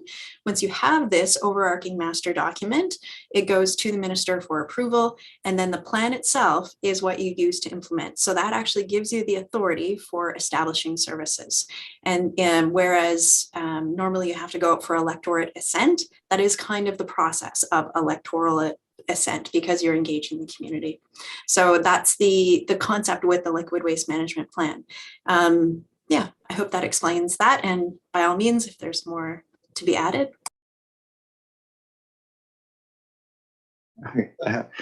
Daniel says he couldn't have said it better. So with that, are there any further comments or questions? I think on behalf of Kuwait, I'd like to appreciate the work that's been done on this so far. And we want to be cognizant of the fact that this is quite a change and quite a bit to ask of the Banfield community without doing some work to find some grants or other ways to ease into it. That being said, I have, I think, a family connection to Banfield because my grandfather lives, like a stone's throw away from the government dock. And one of the stories that my aunts and my mom used to tell me is that sometimes they would flush toys and race down to the dock to see where the toy ended up. And so with that, I would just like to remind folks that it's not just folks who are on septic tanks. There used to be quite a bit of sewage being dumped right into the inlet there. So this is something that we'd like to see corrected moving into the future, if there are any that are still doing that. But that being said, I think this is a good thing, and it's something that's going to last for generations. So if it takes us a bit more time to get there, we're still going to get there. And so let's just keep plugging away. Let's see if there are infrastructure grants or other benefits that can come our way with this. The increased economic activity that will be occurring with the improvement of the Banfield Road and beyond could potentially help accelerate some of this from just an economic activity perspective. Kuwait has taxation authority that will bridge further than what a local government can achieve. So maybe we can find out solutions there too. That being said, I'd like to appreciate all the work that's being done. And I think that's it for me. Are there any further comments or questions before we go to question? All right, seeing none. I think it's been moved and seconded. So with that, all of those in favor? All opposed? Okay, motion carried. Thank you. And thank you, Jen. All right, so that brings us to planning matters. This is a good time for district and city staff to go to the washroom, but just stay connected. We need you for quorum. But that brings us to item 9.1A, which looks to be a rezoning application. And Alex, is it you? Yeah, please go ahead, Alex. Thank you, Mr. Chair. I'll just highlight that we're beginning with electoral area directors and Tofino on this one, as we have a Clayoquot Sound application and then a zoning bylaw update. We will have the electoral area director section following this. Okay, so the first application we have is a public hearing for bylaws P1416 and P1417. The public hearing was held on March 29th relating to the Clayoquot Wilderness Lodge lands in the Bedwell River area in Clayoquot Sound. The public hearing report and minutes are presented for the board's consideration. The applicants intend to rezone the lands and licensed foreshore areas to a site-specific comprehensive development CWR district in order to accommodate the existing camping resort uses and to facilitate upgrades to the cookhouse and lounge structures. And I just want to highlight that the zoning amendment will not result in any new development or increase to the footprint of the existing resort, with the exception of the required upgrades to the cookhouse and lounge structures primarily within their existing building footprints. The applicants had revised their original application following engagement with the Yahouset First Nations. So at this point, staff recommend that the board receive the public hearing report and minutes and proceed with third reading of bylaw P1416 and second and third readings of bylaw P1417. Thank you. Thank you for that. Director Roberts, did you want to take it away? Yeah, thank you. Through the chair. My first comment was that I was very happy to see that we received a confirmation from the Housat community. And secondly, there was representatives from the Friends of Strathcona Park Nonprofit Society who indicated that they had had formal agreement for access through this site to do hikes to and from Strathcona. And that was well received, and the property owner had no issues with regards to that. So it appeared to go extremely well. Everybody was quite happy with the results. And with that, I would like to recommend that the Board of Directors receive the public hearing report. Seconded by Director McNabb. Comments? Seeing none, all those in favor? Okay, motion carried. Thank you. Secondly, that the Board of Directors receive the public hearing minutes. Seconded by Director McNabb. Okay, any comments? Seeing none, all those in favor? All opposed? Okay, motion carried. Further, that the bylaw P1416 Regional District of Alberni Clayoquot zoning text amendment bylaw be read a third time. We have a seconder. Thank you, Director Steer. Comments? Seeing none, all those in favor? Motion carried. Further, that the bylaw P1417 Regional District of Alberni Clayoquot zoning atlas amendment bylaw be read a second time. Thank you. Seconded by Director Steer. All those in favor? All opposed? Motion carried. Lastly, that the bylaw P1417 Regional District of Alberni Clayoquot zoning atlas amendment bylaw be read a third time. Seconded by Director McNabb. Thank you. Okay. No comments. All those in favor? All opposed? The motion carried. Thank you. Okay, great. That brings us to the next item, which is Electoral Area Directors Ann Tofino. It's review project update. Alex, is this still you? Please go ahead. Yes, it is. Thank you. So this is a project that we are particularly excited to bring forward and to update the board on an anticipated timeline of activities over the next few months. The entire planning team has been really engaged in this project, particularly as a focus at the beginning of this year. And we're very appreciative of the continued support from the board members that have been involved and community partners as we prepare final drafts for the board's consideration. I will apologize in advance. We've been having so many conversations about the zoning bylaw that I too am struggling with my voice a little bit today. So although it sounds like I'm not in the worst shape on the meeting, so bear with me a little bit. So we have presented a report that provides an update on the project activities to date, introduces the associated minor amendments to the 6 electoral area OCPs that are required to facilitate the zoning bylaw update, and also presents an anticipated timeline for the board's consideration of the bylaws over spring and summer 2022, with a staff recommendation for the board to endorse that timeline. The report provides an update on the project since the last update we provided in September 2021. In March, staff published a new draft of the zoning bylaw text and maps, and we now have drafts of the 6 OCP texts and maps as well, posted on the ACRD website.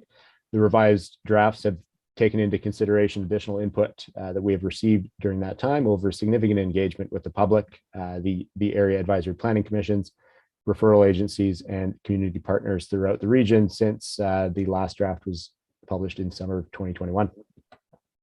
The March 2022 draft zoning bylaws, our zoning bylaw and the OCP amendments were presented to the public during an online information session at the end of last week and at 2 in-person open houses here in the Alberni Valley held on Monday and Tuesday evenings this week. We had great discussions and engaged with over 170 members of the public that came out over the 3 events, which is fantastic. We do continue to receive input by email and through conversations with the public as well. The OCP amendment bylaws for each of the 6 electoral area OCPs are presented for the board's consideration. As I mentioned, the OCP amendments are associated with the zoning bylaw review project and are required in order to align the updated zoning with the policies and objectives of the OCPs. General and area specific amendments are highlighted in the individual memorandums presented on this agenda for each of the 6 OCPs.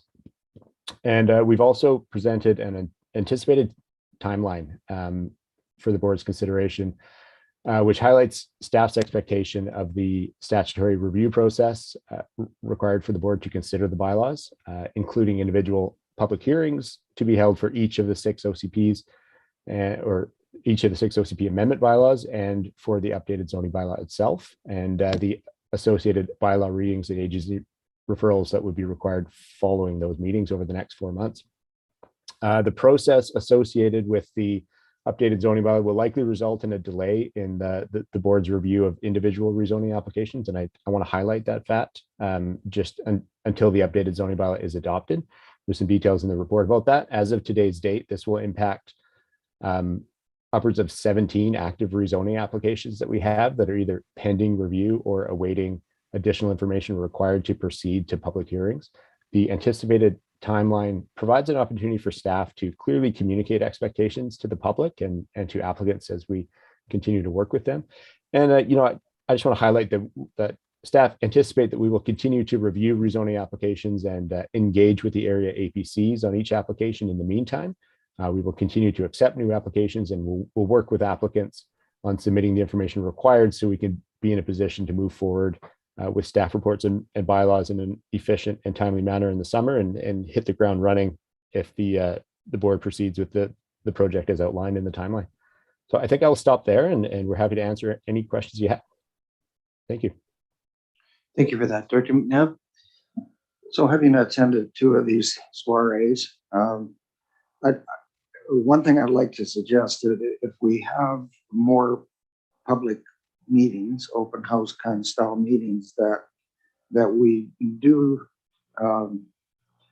make it very clear that these are meetings to get public input and not meetings that we're expecting what we got on the table to be rubber stamped. I don't know if that was portrayed, didn't seem to come across. People seemed to think we were already had a decision made, and it was just a meeting to show them what we had decided. The other part of it that I'd kind of like to see if we can squeeze in here is this going back to the individual APCs for their input after we kind of flushed it out. And now that we've done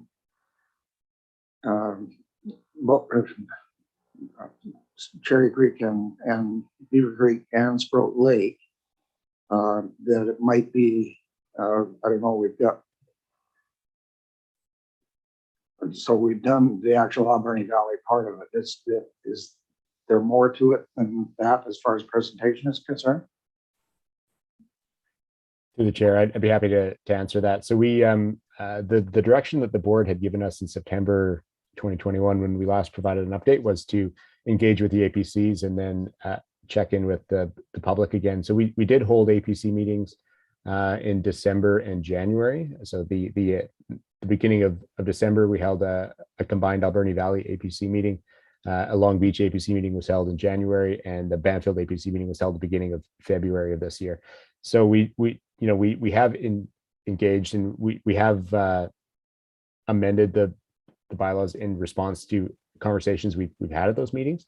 If the board wants us to direct us to go back to the APCs and have another conversation, we can certainly do that. But we will have to look at that anticipated timeline and see the impact of that on the completion of the project. And I just want to highlight that that might have an impact. So thank you. If I could just add, Mr. Chair, so staff's recommendation is that we not go back to the APCs. So we've had that. So certainly this is the board's decision to make, but we have reviewed the draft bylaws sort of as per, I think, good practice as per the procedures bylaw with all of the advisory planning commissions. The intent of these last 3 open houses was a check-in. There is, I think, some minor tweaks we will be making based on the feedback, but they are minor tweaks to the bylaw around things like shipping containers. If we do go back to the advisory planning commissions, we will need to adjust our time frame, and we are, and I'm going to say the rest of the staff, Alex and Amy and all of the department are working really hard to keep the time frame where we put the zoning bylaw through the required readings and public hearing process to have as minimal impact on rezoning development applications as possible. Just recognizing that right now we're seeing sort of unprecedented numbers of development applications. And you know, that's also the reason you're seeing 6 rezoning applications later on in this agenda that went to 5 public hearings in a week.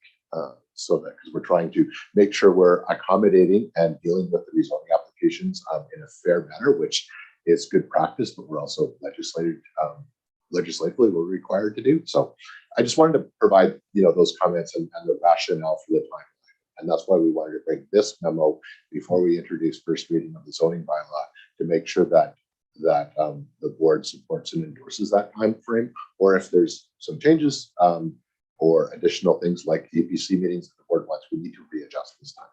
Thank you.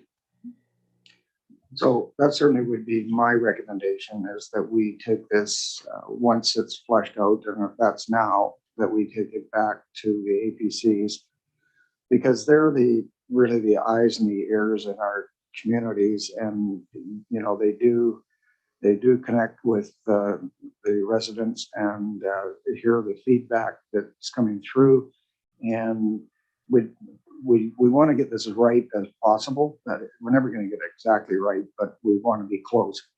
And I think that the initial conversation that we had with the APCs was a little bit uneducated on the APC part.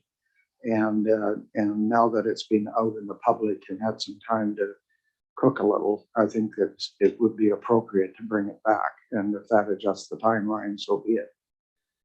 And we've been doing this, what, for 4 years now? What's another couple of weeks or a week even? So I would just highlight, if I may, that it's not going to be a week. It's going to be, you know, a month or two is the impact. We have 6 advisory planning commissions. And then we're going to also have to reevaluate the development applications that we have in process and how we manage those. What we did, you know, I'm going to speak for the rest of the staff. What we did over the last month isn't something that we can do on a regular basis. We had some of our staff attend all 5 of those public hearings. And then prepare the minutes. Like, we don't have enough staff to manage that. So just recognizing it's going to affect the timeline by months, not weeks. Thank you. Daniel? I think this is an area that I wanted to emphasize as well.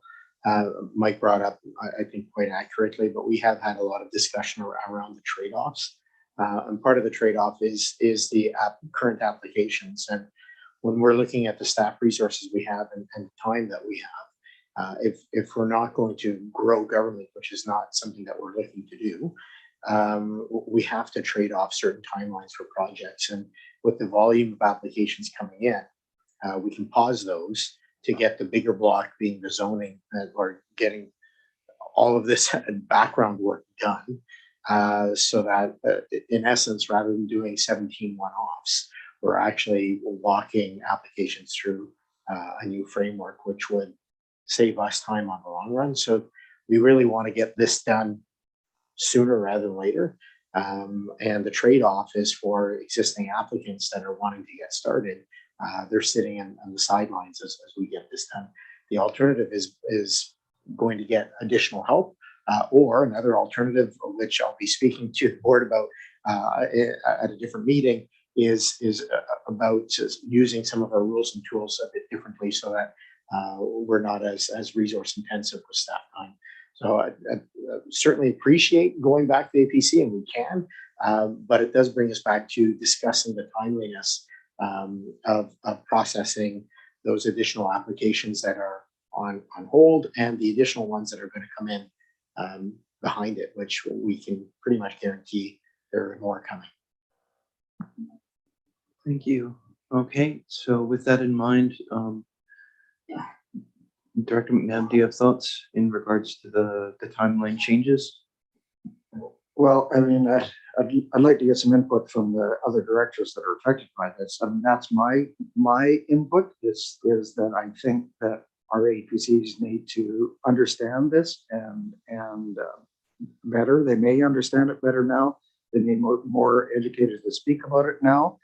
And they may have some changes that may be beneficial to the whole process. So it's that's mine. So I'll leave it up to the other directors to chime in. Thank you, Dr. McNabb. Next up, I have Directors Cote and then Beckett. Thank you. I would agree with Director McNabb. I would like to see my APC have the opportunity to take a look at the changes that have been made. I think it's important that we get it right. I know that, there is a time crunch of us trying to process applications, but we want to make sure that we do it right the first time. So I would like to extend the timeline to include, I'll make a motion then to have staff come back with a new timeline to include opportunity to go out to the APCs. Thanks. Thank you. Is there a seconder? Thank you, Director McNabb. Okay, we'll go to Director Beckett, though, and then Dr. McClellan. Dr. Beckett, go ahead.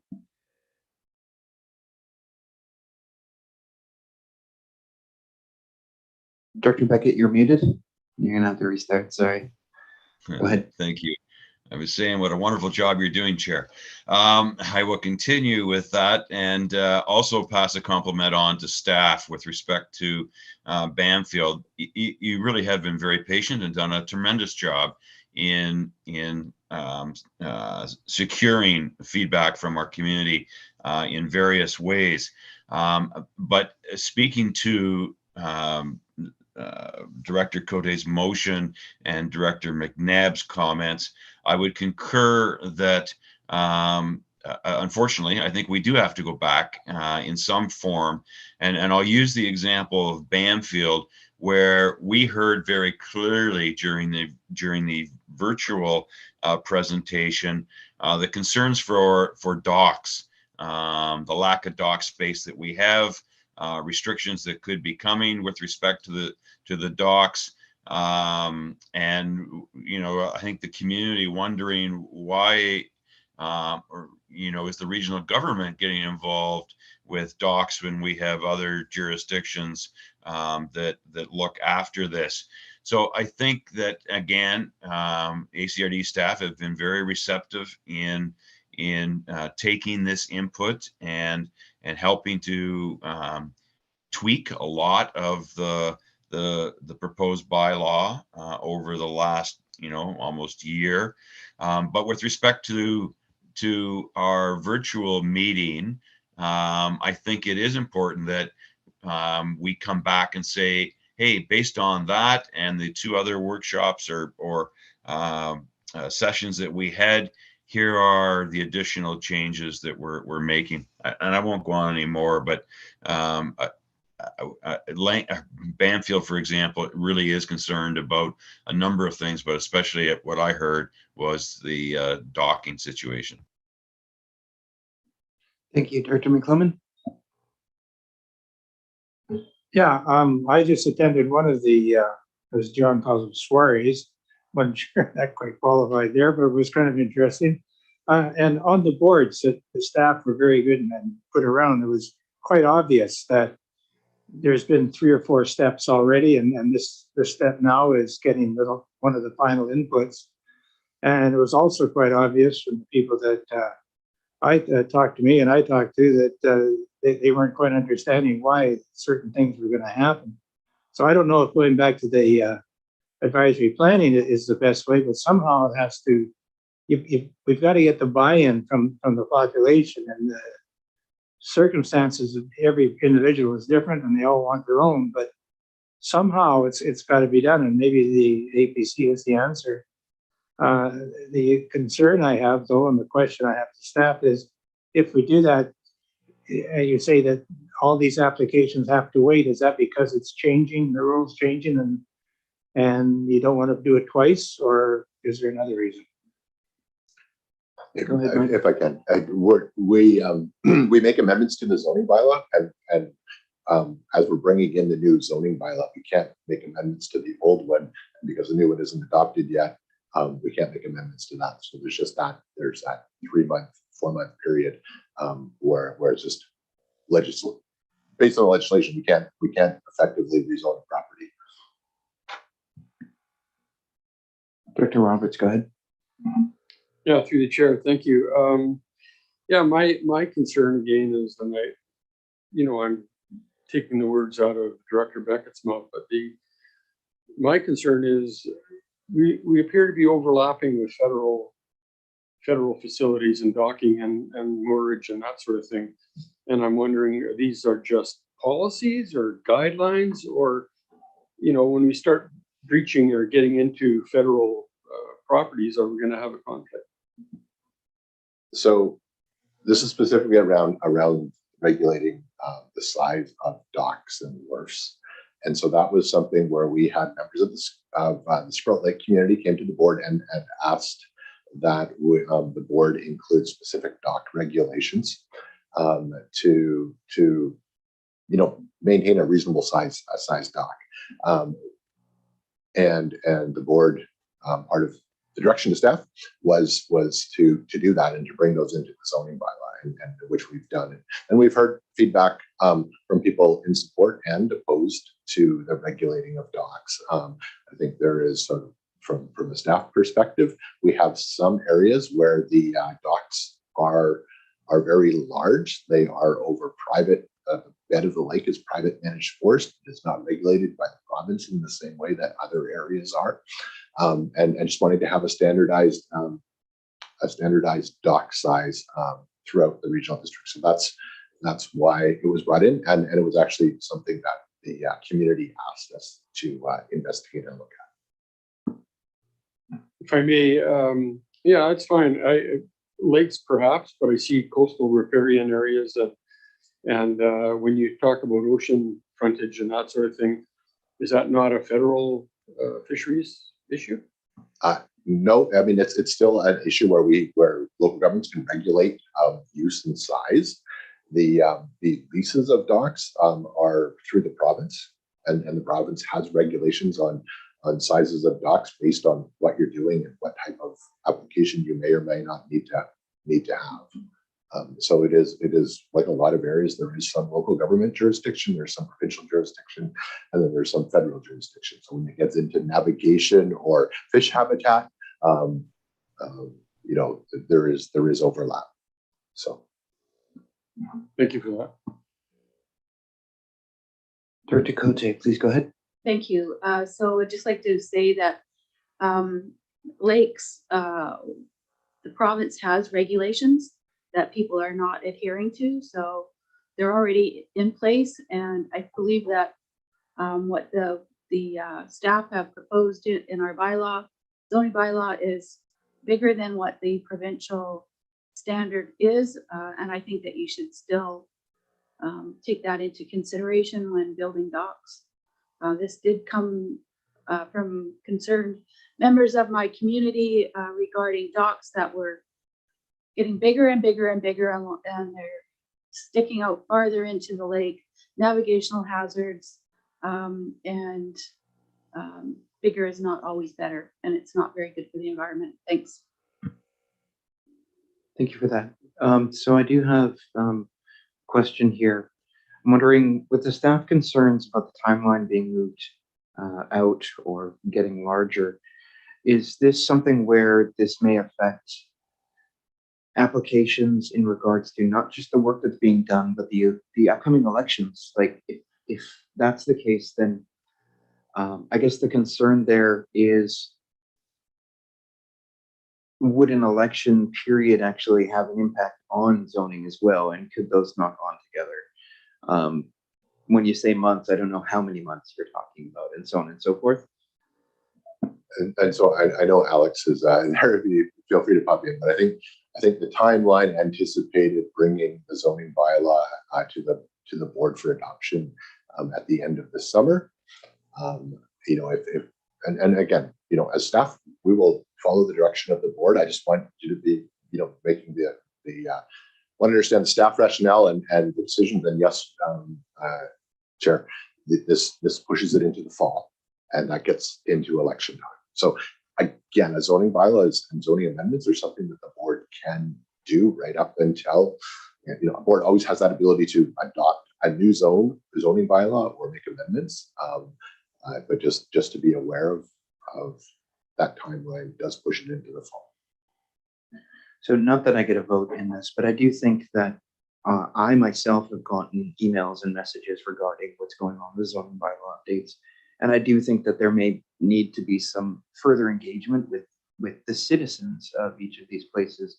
So I think as long as we're willing to accept the consequences of doing the work, then I think there's a consensus here that doing that work is important for everyone to feel better about that engagement process moving forward, understanding that it is a mountain of work to continue on, but I think from what everyone is saying that it's worth it. And yeah, so with that, I really appreciate the conversation that's gone on and the discussion. So as long as we have a good understanding there, I look forward to seeing what's considered in the briefing note, especially with those knock-on effects, maybe some recommendations on how we can depoliticize some of those discussions in regards to bylaw decision-making that in the future, that'd be good just to kind of remove it from that, even if it's just to talk about it in some way in a briefing note.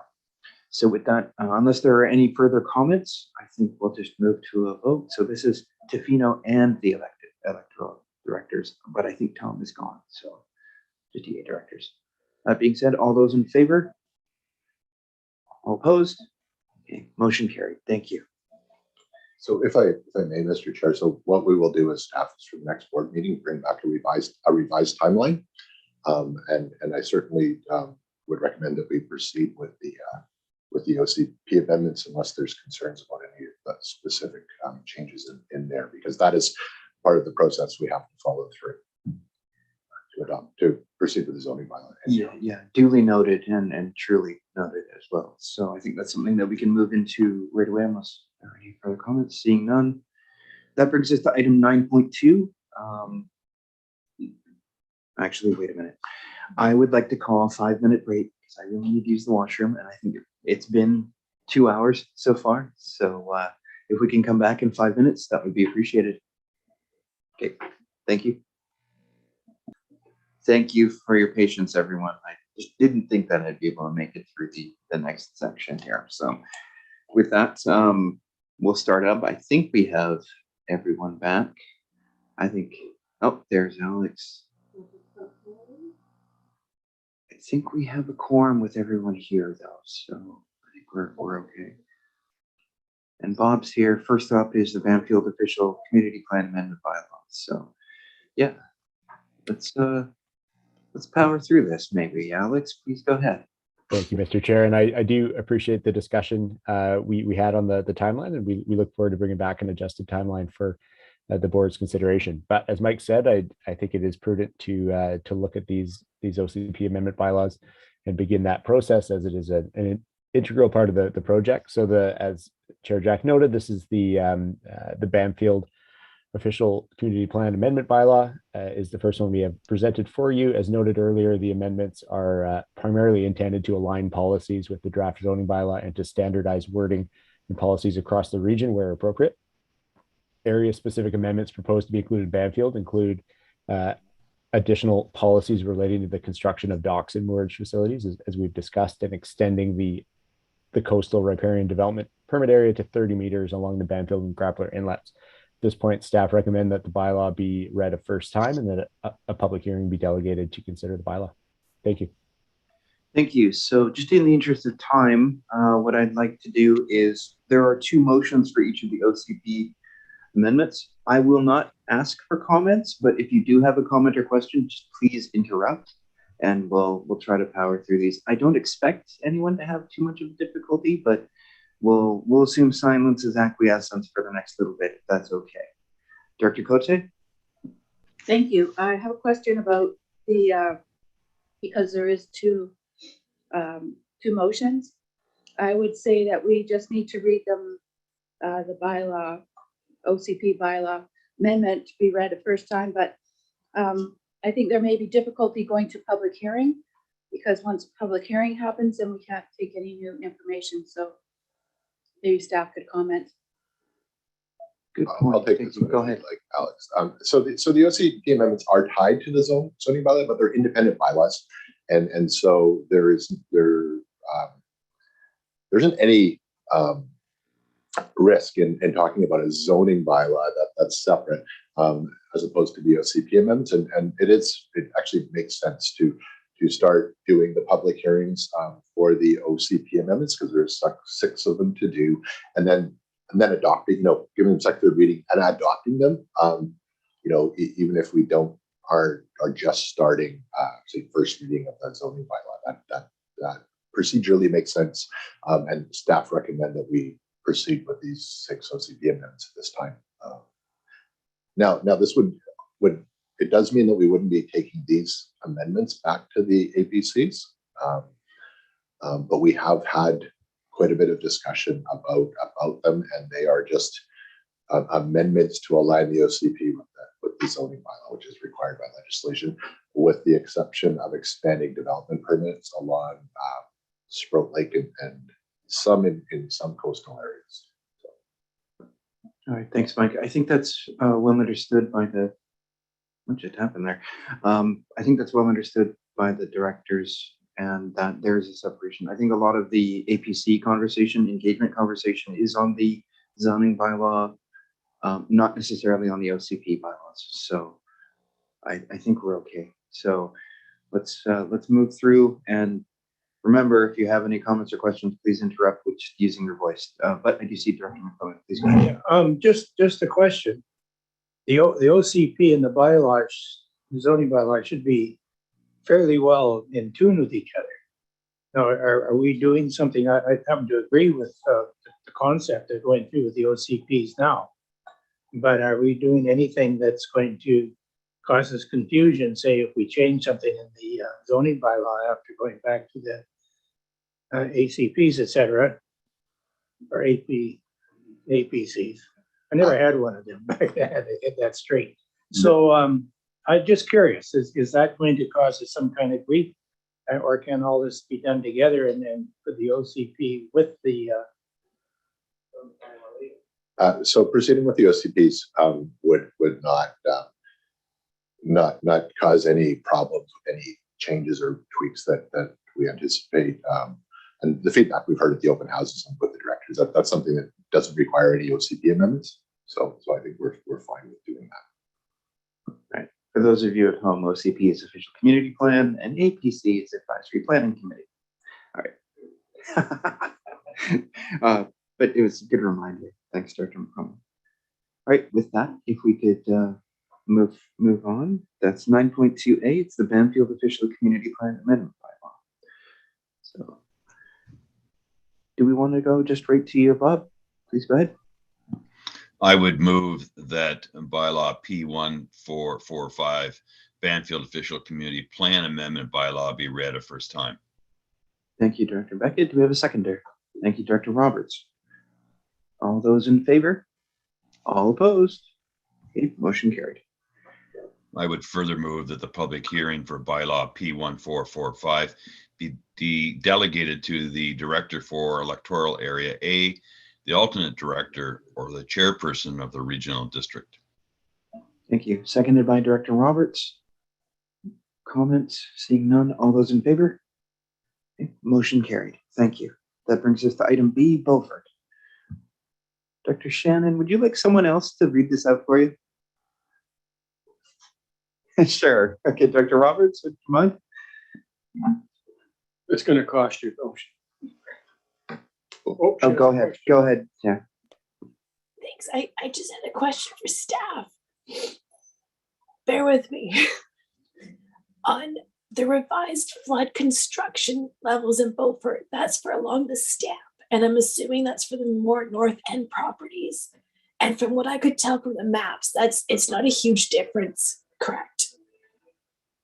That's correct. Yeah, it only relates to the upper reaches of the Stamp River, and there's not a lot of private properties on that section. There are some, as you know. And then the erosion zones are the same as they are in the old maps as the new ones. That's correct. Okay, thanks. Okay. Dr. Roberts, would you mind? So if I may, on behalf of Director Shannon, that bylaw P 1448, Beaufort official community plan amendment bylaw be read the first time. Seconded by Director McNabb. Comments? Seeing none. All those in favor? All opposed? Okay, motion carried. And further, that the public hearing bylaw P 1448 be delegated to the director for electoral area B, the alternate director, or the chairperson of the regional district. Have a seconder? Okay, you moved it. Thank you, Director McNabb. Okay, all those in favor? All opposed? Okay, motion carried. All right. Thank you for being here, Director Shannon. If you want to disconnect now, yeah. Okay. Thanks. Bye. Okay, next up is South Long Beach Official Community Plan Amendment Bylaw. Director Roberts. That bylaw P 1447 South Long Beach official community plan amendment bylaw be read the first time. We have a seconder. Thank you, Director Beckett. All those in favor? All opposed? Okay, motion carried. Further, that the public hearing for bylaw P 1447 be delegated to the director for electoral area C, the alternate director, or the chairperson of the regional district. Thank you. Do we have a seconder? Thank you, Director McNabb. Okay, all those in favor? All opposed? Okay, motion carried. That brings us to item D, Sprout Lake Official Community Plan Amendment Bylaw. Director Cote. Thank you. I would move that bylaw P 1443 Sprout Lake Official Plan, Community Plan Amendment Bylaw be read a first time. Thank you. Do we have a seconder? Thank you, Director Roberts. Comments? Seeing none. All those in favor? Okay, motion carried. I would move that the public hearing for bylaw P 1443 be delegated to the director for electoral area D, the alternate director or chairperson of the regional district. Thank you. Do we have a seconder? Thank you, Director McNabb. Comments? Seeing none. All those in favor? Okay, motion carried. Thank you. It takes us to item E, Beaver Creek. Microphone, yeah. I move that bylaw P 1444 Beaver Creek official community plan amendment bylaw be read for a first time. Thank you for the second, Director Roberts. Any comments? Seeing none. All those in favor? All opposed? Motion carried. Thank you. I would move that the public hearing for bylaw P 1444 be delegated to the director of electoral area E, the alternate director, or the chairperson of the regional district. We have a seconder. Thank you, Director Beckett. Comments? Seeing none. All those in favor? Okay, motion carried. Thank you. That brings us to Cherry Creek. Director McClellan. There. I move that the bylaw Fort P 1446 Cherry Creek official community plan amendment bylaw be read a first time. Thank you. Seconded by Director Roberts. Thank you for that. Comments? Seeing none. All those in favor?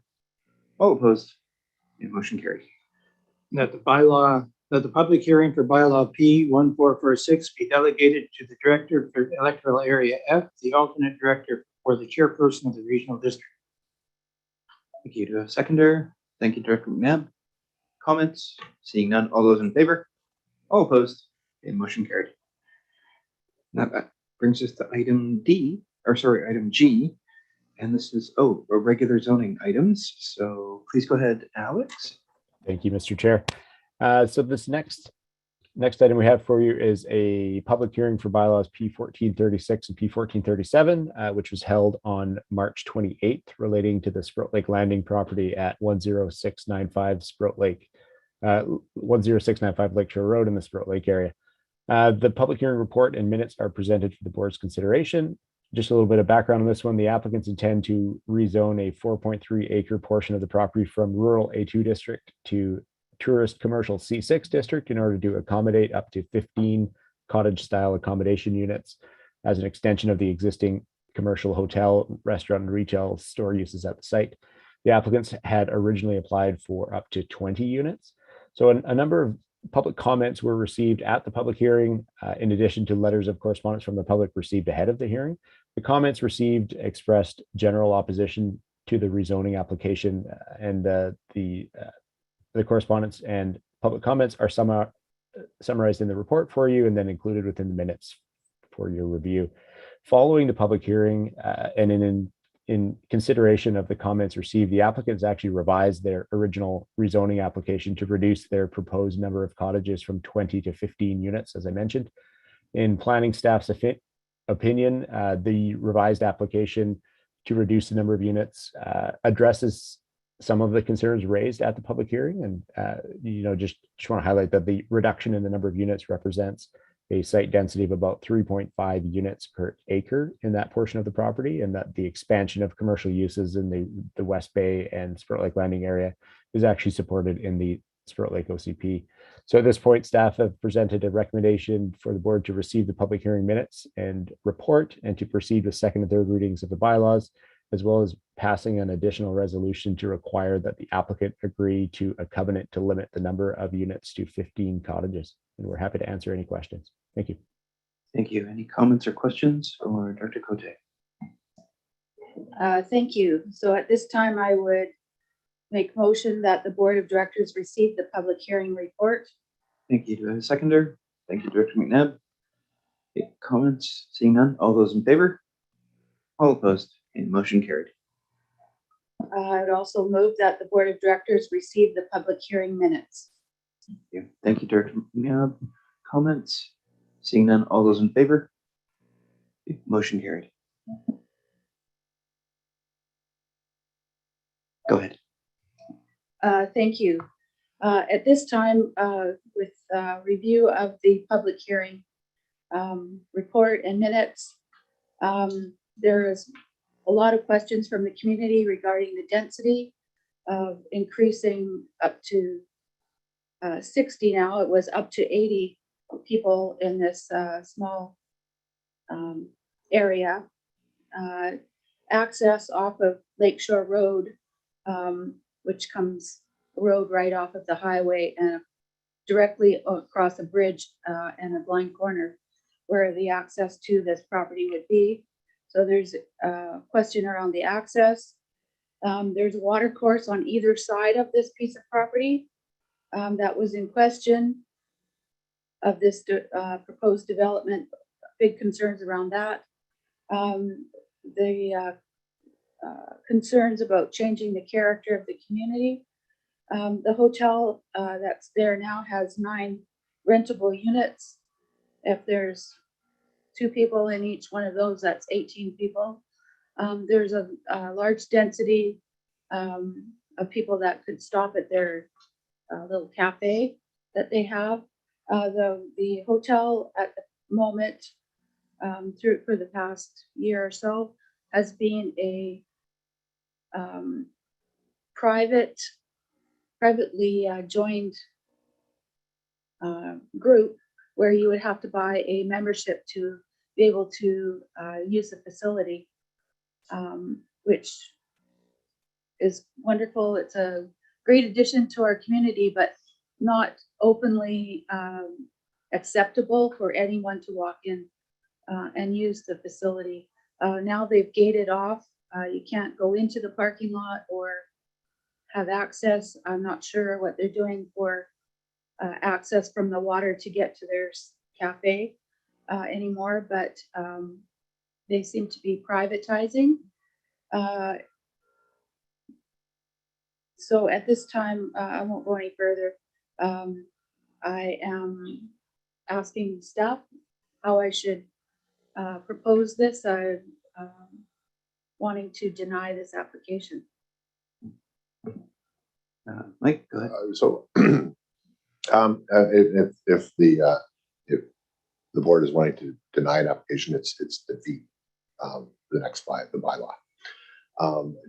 And Alex, please feel free to jump in and address some of the questions, some of the concerns that were addressed, that Director Cote brought up, were around the streams and the water. And I would just highlight that the stream setbacks apply to this property, as well as development permits, the same as all of the other properties around Spruce Lake. So there are development permits in place. as well as the flood construction, requirements at building stage. The applicants have agreed to reduce the number of cabins or the function as motel units to 15. Certainly, this is something that we have seen a demand for in our community, and especially around Sprout Lake.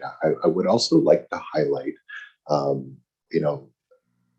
purpose-built commercial tourist accommodations, and the need for that, and in the relationship with short-term vacation rentals. So we've had lots of discussions about short-term vacation rentals where we have approved temporary use permits, as well as the ones that operate outside of the zoning bylaw. And this is certainly something that can relieve the demand for residential homes being used as tourist accommodation. I think that's something that I would encourage the board to consider in their decision-making process. This is on the road to Tofino and provides an alternatives for tourism and potentially longer-term accommodation. And Alex, did you want to add anything else here? No, that's great, Mike.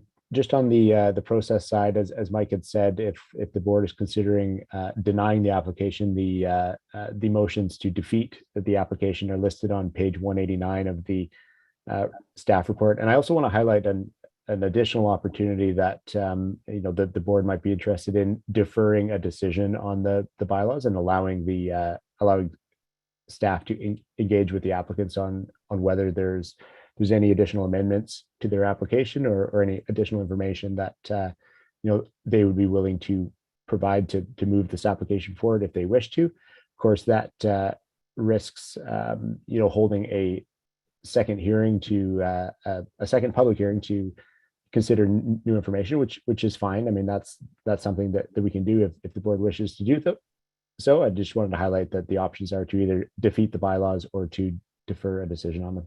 Thank you.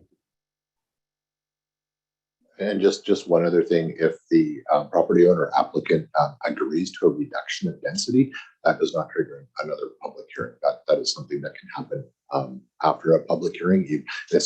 It's new information, but the act specifically allows reductions in density after a public hearing if the applicant and the board both agree.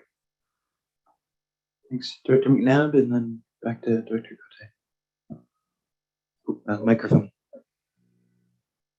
I don't know how relevant it all is at this point in time, but I'm looking at these pictures and I'm wondering how they actually fit into the development portion of it. I'm thinking that the rock driveway section is where they're planning on putting these cabins. Is that correct? I'll let Alex answer that. I think those are pictures that were submitted by one of the they were. I'll let Alex address that. Yeah, so those are actually pictures of two other properties on Sprout Lake, and I think they were included as part of the public correspondence to add to the point that member of the public was making. But those aren't actual pictures of the Sprout Lake landing property. They are pictures of other properties on the lake. Okay, I appreciate that. Thanks very much. Director Cote, what are your thoughts? Just trying to find the motion here. 187. I think they're the same as what's on the top sheets as well. So options, so I would motion that the Board of Directors defer the decision on the bylaw to allow for further discussion, risks, introducing new information to the application process, which could result in the requirement to hold another public hearing. Would that be the motion? Yep. Okay. It's a motion. Okay, thank you. Are you seconding, Director McNabb? Okay, he is in fact. So with that, are there any other comments? Seeing none, all those in favor? All opposed? Okay, motion carried. Thank you. Alrighty, so that brings us to item H, which is a rezoning application for Beaver Creek. Please go ahead, Alex. Yes, thanks very much. So this is a public hearing for bylaw. Sorry about P1439, which was held on March 24th, relating to the property at 6629 Beaver Creek Road in Beaver Creek area. The report and minutes are prepared for your consideration. In this case, the applicants intend to rezone from A2 to RA2 to facilitate subdivision to a 1 acre minimum lot size. And staff recommend that the board receive the minutes and report and then proceed with second and third readings of the bylaw. Thank you. So before I start that, I just want to clarify something with regards to this previous deferment. We can't receive as a board any new information until this comes back on the table. Is that correct? If the board, not without triggering another public hearing, that's correct. So if the board does receive new information regarding the Spur Lake Landing application, we would have to review it, and it may require a second public hearing. That's what it would mean. Okay. So somebody phones you and tell them to call you in a couple of weeks. I would move that the board of directors receive the public hearing report. Thank you. Do we have a seconder? Thank you, Director Cote. Questions? None? All those in favor? Motion carried. I would move that the board of directors receive the public hearing minutes. Is there a seconder? Thank you, Director Cote. Questions? Seeing none? All those in favor? The motion carried. I'd move that bylaw P1439, Regional District of Alberni Claycock zoning atlas amendment bylaw be read a second time. Seconded by Director Roberts. Thank you. Ooh, there's a spider in my microphone. That's really distracting. It's small though. Okay, any questions? Don't let them vote. No. All those in favor? Okay, motion carried. I move that bylaw P1439, Regional District of Alberni Claycock zoning atlas amendment bylaw be read for a third time. Okay, as a seconder. Thank you, Director Roberts. Comments? Seeing none. All those in favor? Okay, motion carried.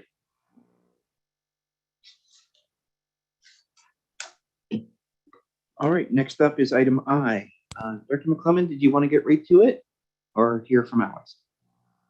I think I should hear from Alex. I don't mind making the two motions to hear the first ones, but I'd like to hear what he has to say. Great. Okay, we'll do that. I'd be happy to describe it. So to if the I chair. make it first too, then he can tell us. He'll just go first. Well, that's better. Go ahead, Alex. Sorry. Thank you. No worries. So this was a joint public hearing that we held for two rezoning applications on March 31st relating to two properties on Franklin River Road in the Cherry Creek area. The first bylaw considered at the hearing was bylaw P1440, which relates to a property at 370 Franklin River Road. This is a 28-acre property where the applicants have applied to rezone from A3 to A2 in order to facilitate subdivision to a 5-acre minimum lot size, with an intention to create up to 3 vacant 5-acre lots.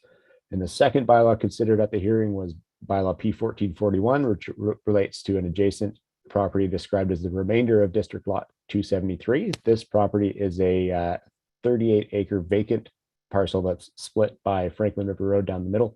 And the applicants intend to rezone that property again from A3 to A2 in order to facilitate subdivision to a 5-acre minimum density, with an intention to create up to 7 lots.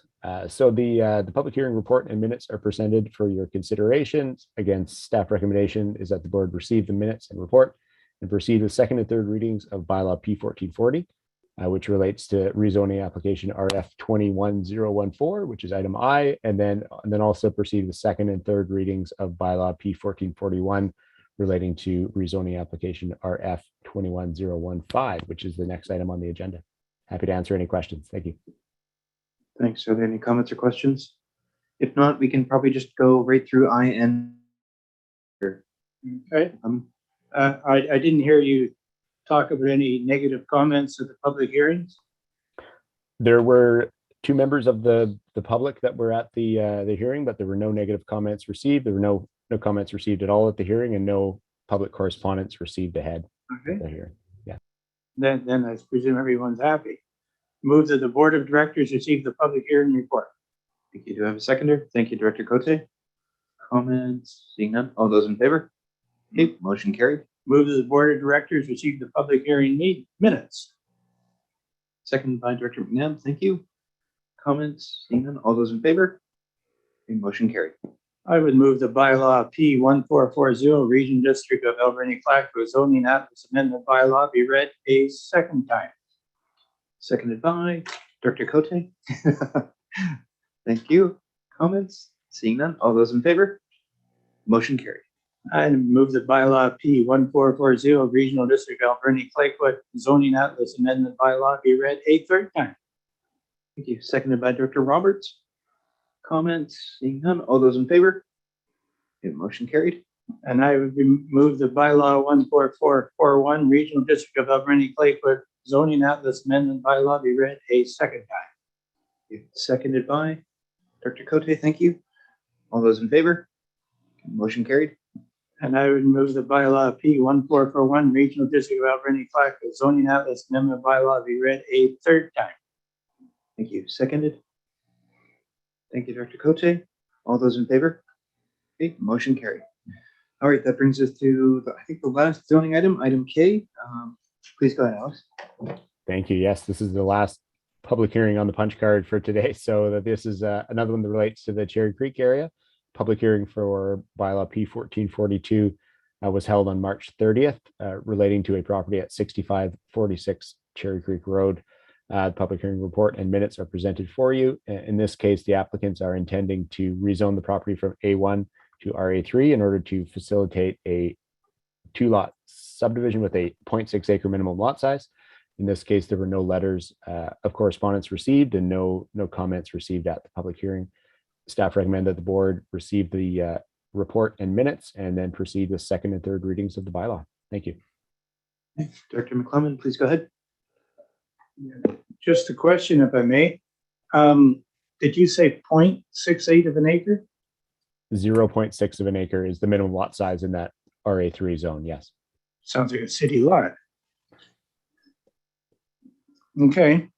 That the Board of Directors receive the public hearing report. I make that motion. You do have a seconder. Thank you, Director Cote. All those in favor? Okay, motion carried. I move the Board of Directors receive the public hearing minutes. Seconded by Director McNabb. All those in favor? Motion carried. Okay, I'll move the bylaw 1442, Regional District of Alberni Lakewood zoning atlas amendment bylaw be read a second time. Thank you, Director Roberts. All those in favor? All opposed? Okay, motion carried. And I would move again the bylaw P 1442, Regional District of the Alberni Lakewood zoning atlas amendment bylaw be read a third time. Thank you, Director Cote. All those in favor? All opposed? Okay, motion carried. All righty, that is it for planning matters. Thank you, Alex. That brings us through reports. No staff reports, no committee reports, no other reports this time around. I do see unfinished business under 11A for the West Coast Dispersed Camping Task Force update. I don't know who's giving that. Daniel, please go ahead. So at our last meeting, we received a letter requesting the board support, and that letter was sent over to staff for comment. We put together the short memo for comment, and ultimately looking at I guess just looking at advancing and providing that support. The conundrum, if I can summarize what's in that report, is that we are working with a larger group, 18 interested parties, looking at the issue of dispersed camping. And as we look at that issue, we're also talking about possible solution and resolution. And the intent is still to have a united voice step forward with those solutions. The solution here that's being proposed by Alquit is a solution that's still on the table, one that is largely endorsed, but the group hasn't formally come forward with a full letter of support at this time, as we're still in discussion. That said, I think it's pretty clear that the majority or that the bulk of the group does not want to see any permanent barriers to the roads. It really makes it challenging for residents, for forestry workers, and everyone else having access to the backcountry, but it does also mitigate the potential of fire and contamination as people opt to extend their stays in the backcountry. So what is being proposed by Plowquit right now is that they actually have an extension of their Guardian program where they would go back in ATVs and help flush out the backcountry and or educate.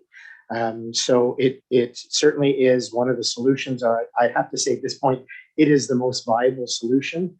And the reason why the letter came out early before the rest of the group has done its discussion is that in order to actually get a solution in place for this summer, if they can't secure funding and start training, then realistically, we're not looking at any solutions for summer of 2022, which is a bigger concern where if we're not doing anything, the question then becomes, are we going to see more people? If there's more people, do we increase the risk of fire? And fire really is the biggest threat of concern because there's no return from it. And there's,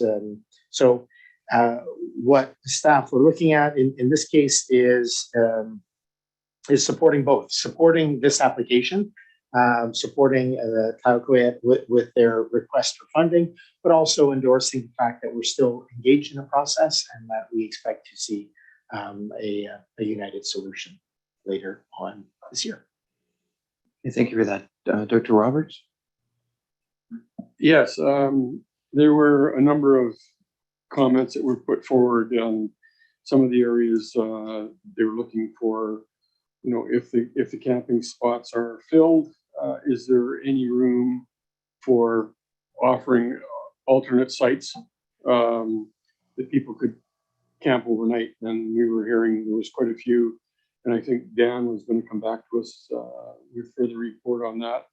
And yeah, absolutely, as per Daniel's comment, that that Plowquit have received some funding and they're going to put they have the 2 ATVs and they're talking about putting a CCAN up and perhaps in the future looking towards having a prescribed campsite at the end of West Main up towards the Rainbow Bridge area. So some positive things coming out, but again, as you mentioned, Daniel, that there are more things coming, and you know, as we mentioned, fire remains a big concern.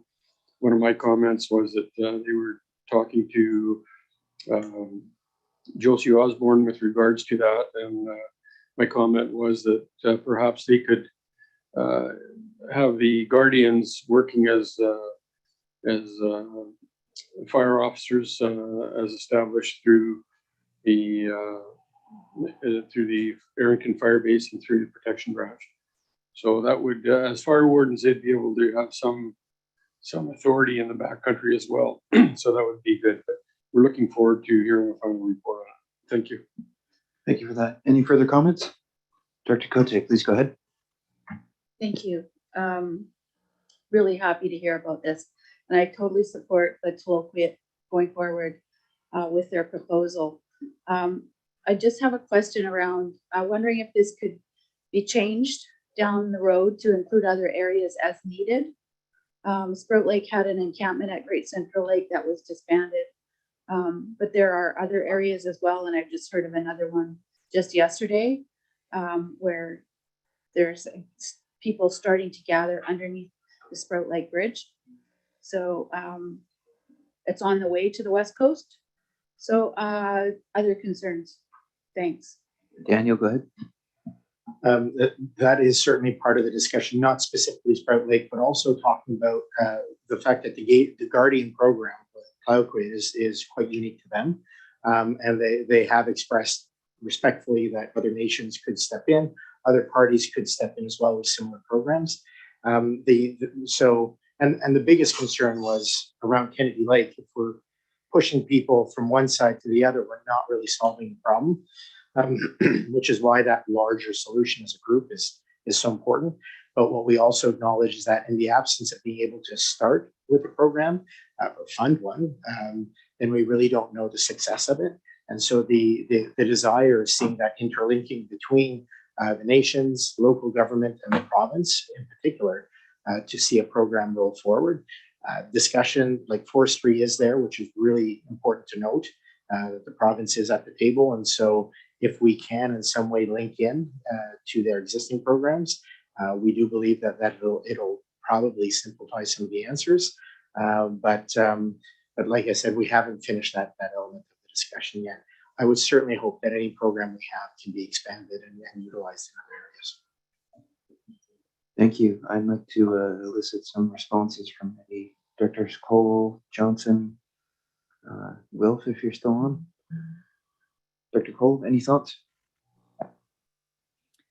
I have been fortunate enough to be able to sit in on most of the meetings and then the breakout sessions. I think that we're sort of at the same position I feel like we were a year and a half ago when I was hoping we could, when I brought it up at the West Coast Committee, and I was hoping we could get some solutions but now we're staring May in the face. And so I know that I agree with the forestry angle on things. I think that time keeps getting away from us, and I don't know what the solution to that is, because I don't know what the actual solution that will work or stick is going to be. But I feel like we need to, we have a lot of buy-in, and we have a lot of stakeholders and a lot of, people of interest, but it's already starting to happen now. And there's been some hail and some snow here this morning, so that might be a slight deterrent, but we're going to get to a point where it's already going to be, we've kind of lost another year. I do think that there's been some great work done with these meetings, but it seems like, and I feel like this is just kind of across the board, there's a lot of meetings, but we haven't, not a lot of actionable items as of yet, except for what Daniel just brought up. So I don't know, I'm kind of discouraged. Okay, thank you for that. Dr. Johnson, any thoughts? Certainly a good start. I know I haven't been briefed on any of the meetings, if TOQUAT has attended any of them, but I know last year just our public works people would drive around and just keep an eye out for our areas. Yeah, it would be nice to get more concrete, actionable solutions, but what they're proposing is good for right now anyway. Thank you for that. Dr. Coots, any thoughts as well? It's all right if not. And lastly, Dr. McCarthy, any thoughts on this? This seems like the immediate thing to do. So, yeah, Dr. Roberts, go ahead. Just one comment. One of the areas that wasn't listed, it was thought to be too far out for camping, was Secret Beach. And one of the comments that I made to to Dan at the meeting was that in fact Secret Beach will be opening on May the 18th, if I'm correct, Kirsten. And they have a number of campsites there, and there's also opportunity for some dispersed camping in the event that it's required. So there was a lot of sites promoted in different areas for overflow, if you will. And I mentioned that Secret Beach was 14 kilometers of logging road, and they'll be opening on the 18th, so there's an opportunity there as well. So I know it's frustrating to not have everything concrete, but I think we're heading in the right direction. There's some good provisos there, so thank you for that. Daniel, go ahead. I can add that we are still looking at long-term solutions, and certainly even in beyond that, we're also looking at a communication strategy. Now, the communication strategy is one of making sure that we're educating people as they come in, and that's something that we will be able to achieve rolling out in May. So we're already seeing key pieces there, and our facilitators are sending out information to get endorsement from the various parties to make sure that it's a united front. All our logos are on the communication pieces, both online and in paper or signage form. But the reality is that's simply asking people who are looking for information to comply. And it's very different from how the clientele, shall I say, that's in the backcountry is reacting. So even if there are available sites, a number of the people, from what I understand, that are taking part in the dispersed camping are simply not interested in paying for a site. And so it brings it to a different type of camper, and I'm going to use that term loosely. And so the strategy that we roll out in the long term really has to address a number of different areas. And if we don't have the ability to have people talking with people first, then we won't have a viable solution. And once we have people that can go out and talk to other people, if they don't actually have an ability to move people on, to find or to contact the appropriate authorities that can find, then we won't have a viable solution. So somewhere in there, there's a bigger nut to crack that's going to take more time. And really what this piece here is today is trying to get funding so that the one agency that says they're ready, which is Parkland, they say they're ready, that they could put in place a solution for this summer. And so far, I haven't heard any other agency or party mention that they could. So realistically, what they're proposing is the only viable solution if we want a solution for the summer. And it can't happen without funding. All right, thank you for that. Director McNabb, go ahead. So I would move the board of directors receive the staff report. Thank you. Do we have a seconder? Thank you, Director McClellan. Any comment? No? All those in favor? All opposed? Okay, motion carried.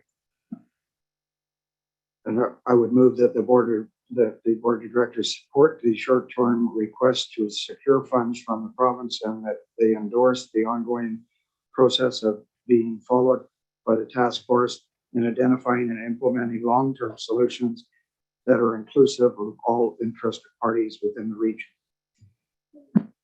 Thank you, Director McClellan. Any comments? Dr. Beckett, or were you just seconding? Yeah, okay. With that, then, all those in favor? All opposed? Okay, motion carried. All right, that brings us to the conclusion of unfinished business. I don't believe we have any late business. Are there any questions? That's great. No, Mr. Chair, there are no questions or comments from the public respecting the agenda today. All right, great. Now I'd like to enter into a recess. So we need a motion to go into recess for the hospital district. Director Roberts moves, seconded by Director Cote. All those in favor? The motion carried. All right, Mr. Chair, please go ahead. I'd like to call the Alberni Clayoquot Board of, nope, I grabbed the wrong damn one here. Just a second. Sorry about that. I'd like to call the Hospital District Board Directors meeting Wednesday, April 13th, 2022 to order and recognize that we are meeting on the traditional territories of the Apachesit and Tishat First Nations for the most part, and that we respect and honor that. And ask for an approval of the agenda. So, maybe changes and updates? No. All in favor? Carried. And adoption of the minutes of the Board of Directors meeting March 9th, 2022. Seconder, somebody? Yeah. And any errors or omissions? All in favor? Carried. And the special Board of Directors meeting March 23, 2022. Director Cote, second. Sure. Director MacArthur. Errors or omissions on that? All in favor? Carried. And request for decisions, the financial statements. I don't know if Terry wants to go over this at all, if she hears. Oh yeah, there she is. I am still here. No, they're pretty standard statements. There's just the financing and then we provide the grants to Island Health. So unless there's any questions, I think we'll just leave them stand as be. Alrighty then. So there's a motion there. Somebody would like to make it? Second.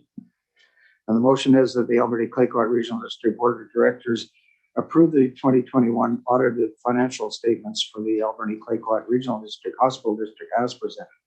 So just so I understand, Terry, the money that we forwarded for the emergency room expansion, is that in here, like in reserves, or is outspending? It's actually part of the surplus amount that's in the financial statement. So we record it as an expense in the year that we've committed it to Island Health, but I actually don't release the funds until they are proceeding with the project. So as they're proceeding, they're providing me invoices and I release them the money. So it shows up as part of our surplus at that point. Okay, appreciate it. Any other questions? All in favor of the motion? Anybody opposed? No. Carrie.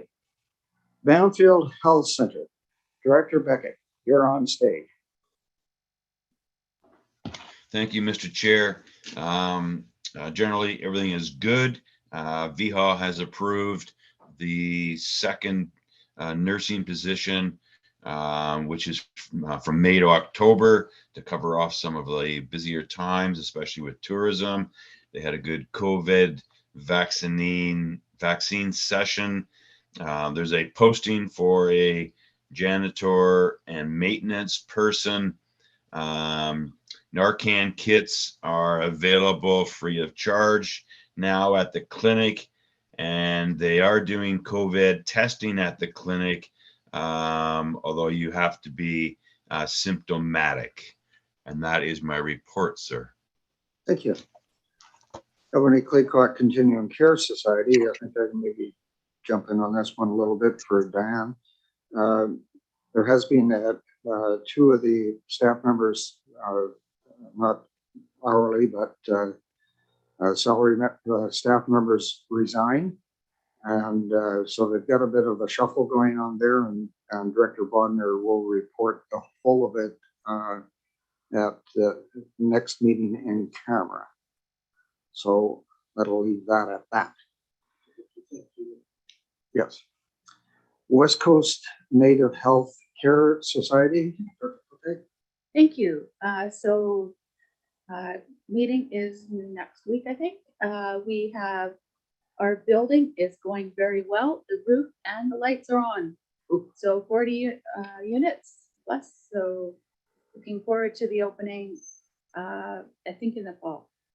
Appreciate it. Thank you. Tofino General Hospital. We only have one West Coast director left. You're it. Director Kotick. Cole. Cool. I don't actually have anything new to report. We are experiencing a bit of another wave of COVID on the West Coast. And is she gone? Yeah, she's gone. As quite a few of us are touched by it in different ways currently, but nothing new to report. Staffing levels are still of a concern, and that's about it. Excellent, thank you. Alberta Claycourt Health Network, Director Cote. Thank you. So the minutes of our last meeting are provided within the agenda. So if there's any questions, I'd be happy to answer. And just like to acknowledge that Edward Johnson was here today in participating with our celebration. He's one of our members on the partners, table of partners. Thanks. And the West Coast General Hospital, unfortunately, I missed the progress report meeting. I looked at my phone about 10 minutes after it started or so, and it probably was already almost over. You can report that they've actually removed, like from the property, the awning that was over top of the entrance for the emergency room. And when I was up in the hospital the other day, they were madly scurrying around, continuing to try to work around all of the improvements, not improvements at this point. So it was unfortunate we couldn't find another use for that canopy in the community. They actually cut it up and trucked it out. Yeah. Yeah. So that's it, unless anybody else got any other reports. That's Director Cote. Thank you. Just wondering when the next regional hospital district meeting will be. I'm not sure if that's the route to go, but through the last month or so and meetings with representatives from the community at the conventions I've been at recently, I've heard quite a few comments from the public regarding the state of care that's been given in hospitals for seniors especially. Very, very concerning. So Nanaimo Hospital, I haven't heard anything about our hospital in particular. I think that we're doing quite well here. Heard the food was better here than Nanaimo. But the state of Nanaimo Hospital is absolutely appalling. It's dirty. People are coming out with staph and other infections that they're getting at the hospitals. So it's important. I have my own story to tell when the time comes about elder abuse that's happening within the hospital. Yeah, we need to step up and start talking to somebody within the health authority. Terry might have a Thanks. date for the upcoming hospital board and district meeting. Yeah, the next hospital district will be May 11th, but we also will have that joint meeting, and our CAO might have a date for that we do that joint meeting with Island Health and the other RHDs on the island. So maybe after a discussion at our RD board, it's something to bring up there. Just a thought. Okay, so we'll talk about it. Okay. Alrighty then. Somebody move the reports, please. And second. Anything else? All in favor? Good. Late business. No late business. Question period. Mr. Chair, there's no questions or comments from the public today. Okay. Motion to adjourn.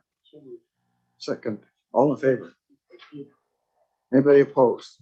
No. Jeez, I don't know why. Okay. All right, well, we're back. So we'll be moving to an in-camera agenda quickly here. I will read out the reasons why we'll be going in camera, and then we will cease the broadcast. So I'll move to close the meeting to the public as per the community charter under sections 91A, personal information about an identifiable individual who holds or is being considered for a position as an officer, employee, or agent of the regional district or another position appointed by the regional district. 2, 91F, law enforcement, if the board considers that disclosure could reasonably be expected to harm the conduct of an investigation under or enforcement of an enactment. 3, 91G, litigation or potential litigation affecting the regional district. 91I, the receipt of advice that is subject to solicitor-client privilege, including communications necessary for that purpose. And 91J, information that is prohibited or information that if it were presented in a document would be prohibited from disclosure under Section 21 of the Freedom of Information and Protection of Privacy Act. And finally, 21(1)(ci) of that same act, harm significantly the competitive position or interfere significantly with the negotiating position of a third party. And so moved. Do we have a seconder? Thank you, Director Cote. All of those